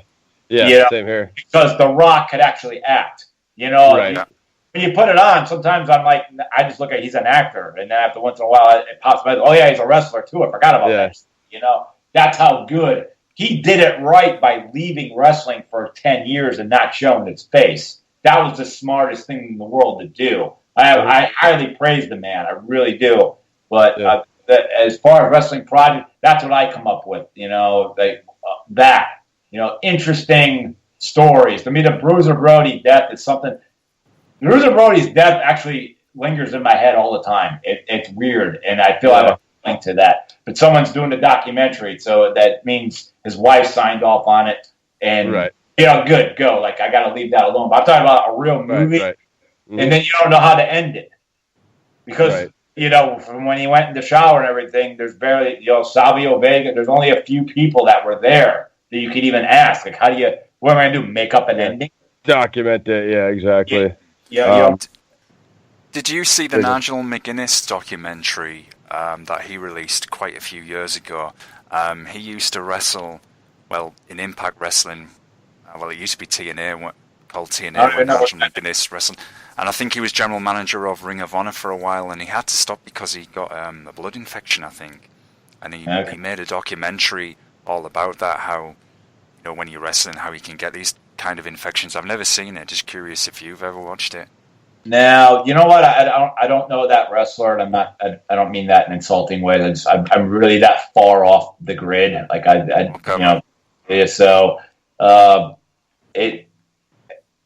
really don't have any comment on that. Basically, is what I'm telling you. That's all good, man. Yeah, I mean, I know you've mostly crossed over to film now, Loren, obviously, but what about just like a 20-minute short, like a homage to the ECW days or something like that? Do you think you're more just focused on what you already got in development, or? I got something to say about what you just said here. The ECW era, I really love. I hold it so dear to my heart, and it's probably the most important thing. It's the only reason Vince McMahon came out on top during the Monday Night War is taking the page out of what Paul Heyman was doing.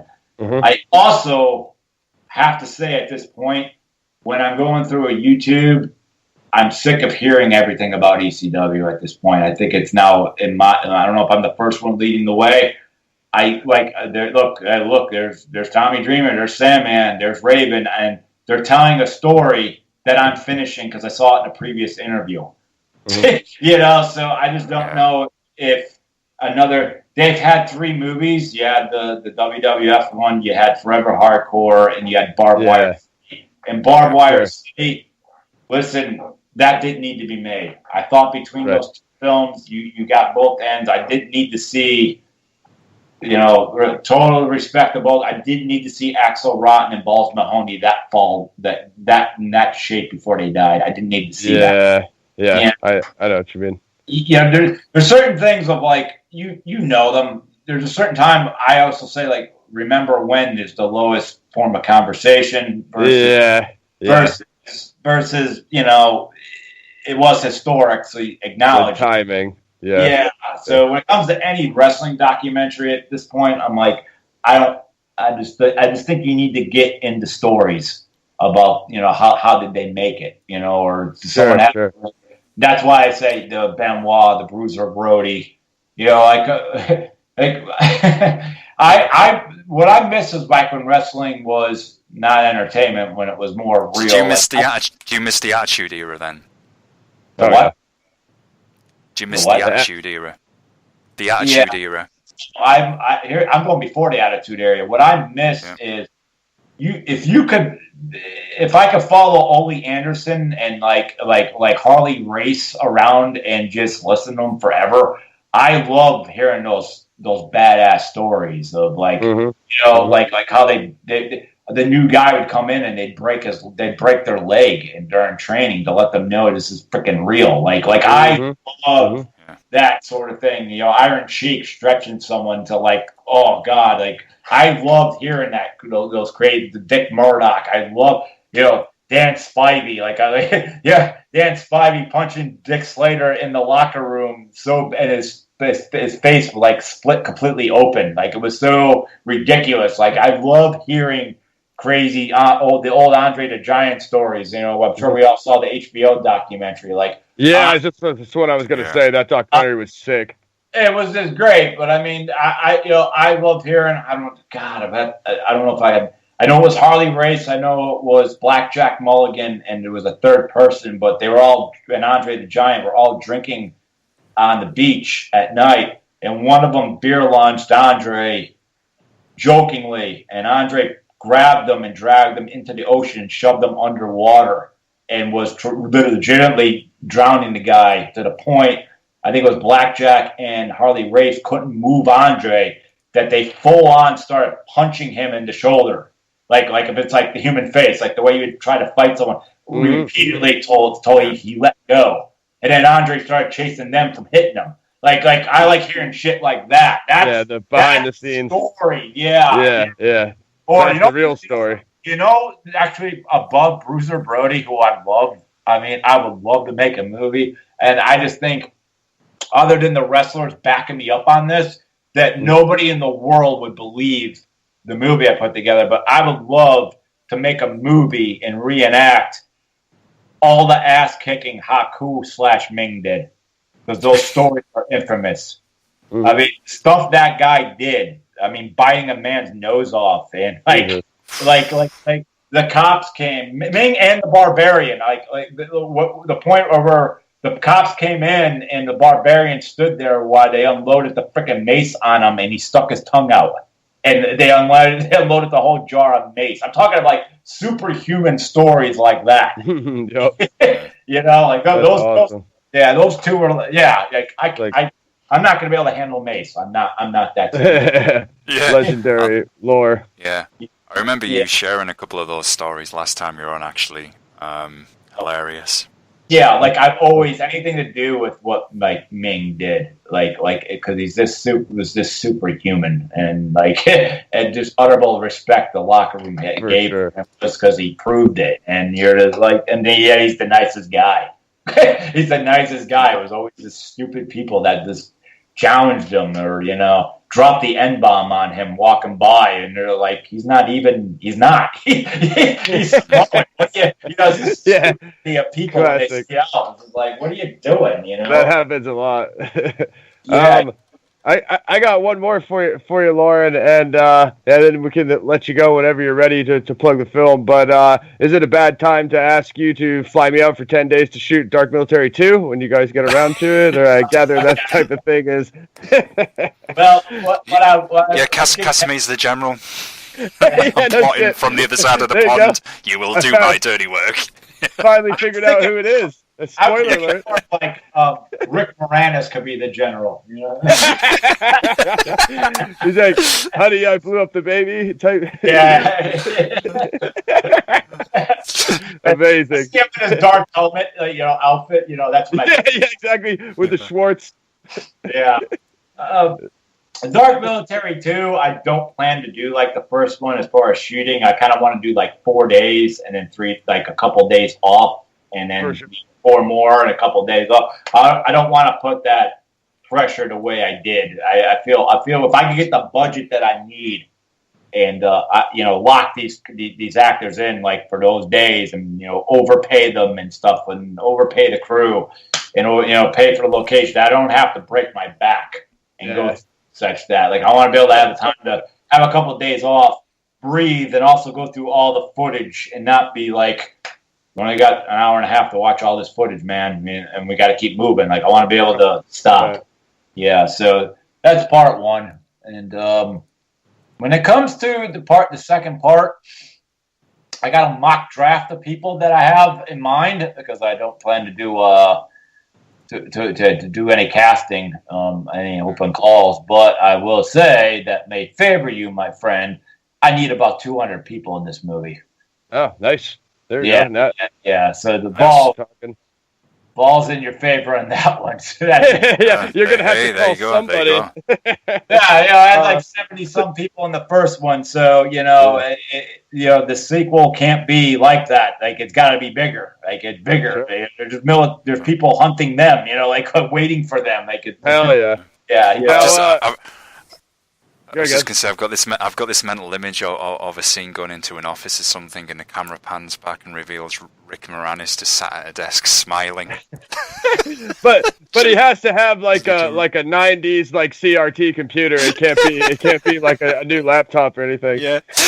And the camera could pan down on the desk, and it's got the script. Zombie movie. Sorry, man, I'm getting silly now. Yeah, no, but I'm getting sillier. Picture the dialogue of Barabbas talking to Rick Moranis. That's even better. and he just hands him a floppy disk. You know what I mean? Yeah. But because you guys didn't crowdfund for Dark Military, did you? Did you have private investors? Nope, I had private investors. I was very nice. big. Normal Indiegogos don't work. There's too many of them. There's people that like, hey, I want a bike. You know, give me $2,000. I mean, when that was new, people were getting it left and right.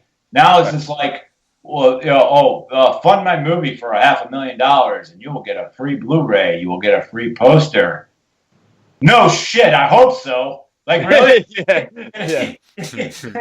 And a T-shirt, like the perks don't match what you're getting. Yeah, you know, I look at. So now look at the people that are going to fund your Indiegogo. 80% of that are people that you know.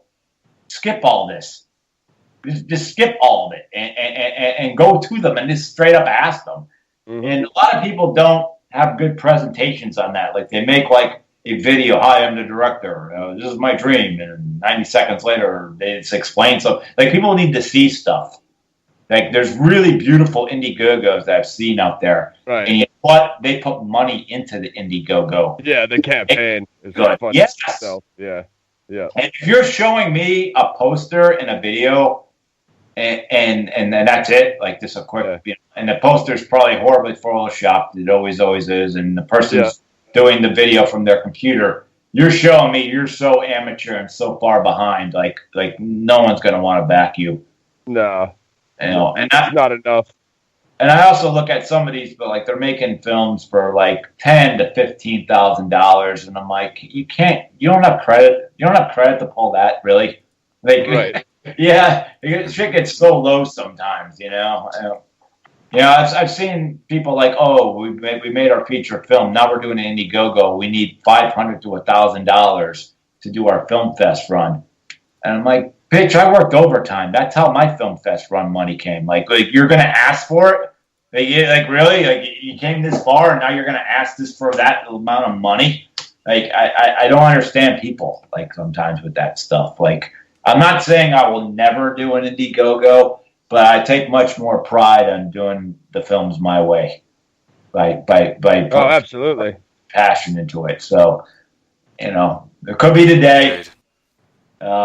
That's not what I'm looking for Dark Military too. I mean, I can't say my next question. I can't say 100% that won't happen, but right. I'm very stubborn on it. I won't want to do it. I won't want to. To me, it looks like I didn't do a good enough job, and I'm not what I think I am. For a sequel, I think it's certainly different if you're, launching the franchise, but you've kind of already done that here, so. I don't think you ever have that issue anymore. You're right. But, I'd rather stick with the marketing plan and the conventions and, For sure. And something might be shooting for the Dark Military, that will create an extreme buzz if it goes down this winter. And I said if, because we're in talks. That's all it is. But if something goes, I believe if this thing happens in the winter, that I would like, we're going to go over the top pretty fast. So awesome, man. Yeah, that's what I'm hoping. Sounds good, man. We're hoping for the best over here. Tell everybody where they can get the Dark Military Blu-ray and how they can support you. You could purchase the Blu-ray, and I'm gonna tell you guys, it's so worth it. It's got a lot of feature extras. It's got the music video on it. It's got both trailers. It's got an interview with me. It's got interviews with all the cast members, and it's got tons of behind-the-scenes footage. And it's got obviously the Dark Military movie, and it's got the Dark Military movie with the audio commentary, where you're finding out all the cool things that happen in between. And it's a glorious, it's a very top of the line Blu-ray. You can order that right now at averagesuperstarfilms.com. You could also order it at screamteamreleasing.com. If you are a worldwide person outside of the United States, please use Scream Team Releasing. I'm not shipping anything international. It's a bitch. They got a much better setup than me for that. But yes, but honestly, there's only a few hundred copies of these left available, and I'm not sure if I'm going to press any more. This is the director's cut. You're getting a whole lot more This is like for the true fans that really, that really love to hold on. A lot of horror fans really do love to collect the actual physical copies of movies still. They're like the last holding on. So I want to do you guys right by giving you more. So yes, please order that up. Yes, AverageSuperstarFilms.com and ScreenTeamReleasing.com. I've got to say as well, Loren, thank you for sending me a copy of Pennsylvania Hardcore a couple of years ago. That's awesome stuff, man. And the band you mentioned who are featured on the end credits, Battle of 13, would they be interested in Would they be interested in an interview at all? Would Battle of 13 be what? Yeah. The band, interested in an interview here with us.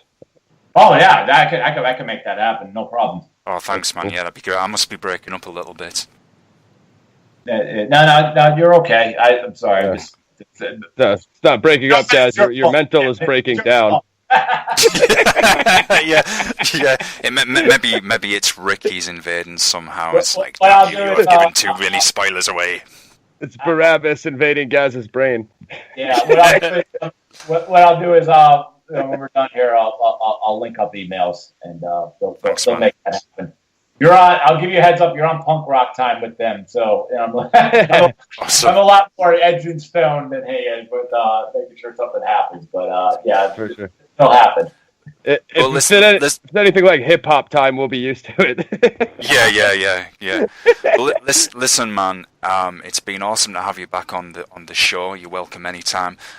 We are working on getting some video casts up on YouTube as well. We have done a few, and I think that would be awesome to do with you next time. Would be me and VX and yourself doing a video interview. That would be pretty cool, and you're welcome anytime. And as I mentioned off air, just hit me up if you need help with promotion for this in any way.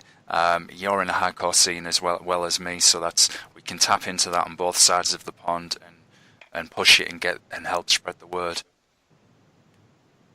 Understood. All right, so I'm all about that cross promoting. I could use it. Every little bit of marketing helps. Your audience, it all helps. I always enjoy being on your show. I'm always down for it. So thanks a lot. And I feel closer to you guys because you're part of the scene. Oh, thanks, man. It goes both ways. It's always enjoyable from start to finish, and then there's the humor as well. I'm going to put this on YouTube tomorrow, and I'll send you a link so we can get that spread around. Awesome. I will blast it out to everybody. And just for people who haven't seen the trailer, they can find that Dark Military trailer on YouTube on your channel. Just put the Dark Military trailer in; it'll come right up. Perfect. So everybody check that out. Like and subscribe. Lauren's a good dude. Yes, you're also the Battle of 13 Dark Military videos up there too. Once you put the Dark Military in, it all comes up. So those are behind-the-scene footage of when Fuse TV came and covered our film during the shoot. That's available also on YouTube. So just put the Dark Military in, it'll all come right up. For sure. Awesome. Good stuff. Well, thank you for coming on, sir. We appreciate it very much. And everybody check out Lauren's new film. All right, guys. You got anything else for outro? Most definitely. Just again, thanks for coming on. It's been a rad time. And everybody go support Dark Military, AverageSuperstarFilms.com. And thanks everybody for listening, supporting. If you want to come on the show, just hit us up anytime. You can contact me, ancientvisions@gmail.com, and it's Visions with a Z. And you can follow me on Twitter @MoshPunkVisions, and again, it's Visions with a Z. I will be making a second handle soon. And the website is ancientvisions.blogspot.com, and VX is going to shout you out his links. Just get my Twitter from Gaz when he tags me during the show. It's the easiest way because no one could spell it. And youtube.com/PlanetXFilm. That's what we'll be promoting, PXF, and we'll have a couple other things. But yeah, everybody, thanks for listening. Great show. Thank you guys as well. I thank you, and I thank the audience. Yes, sir. Thank you, man. Have a good Sunday. Peace out, y'all, and talk to you soon. All right. Enjoy, everybody.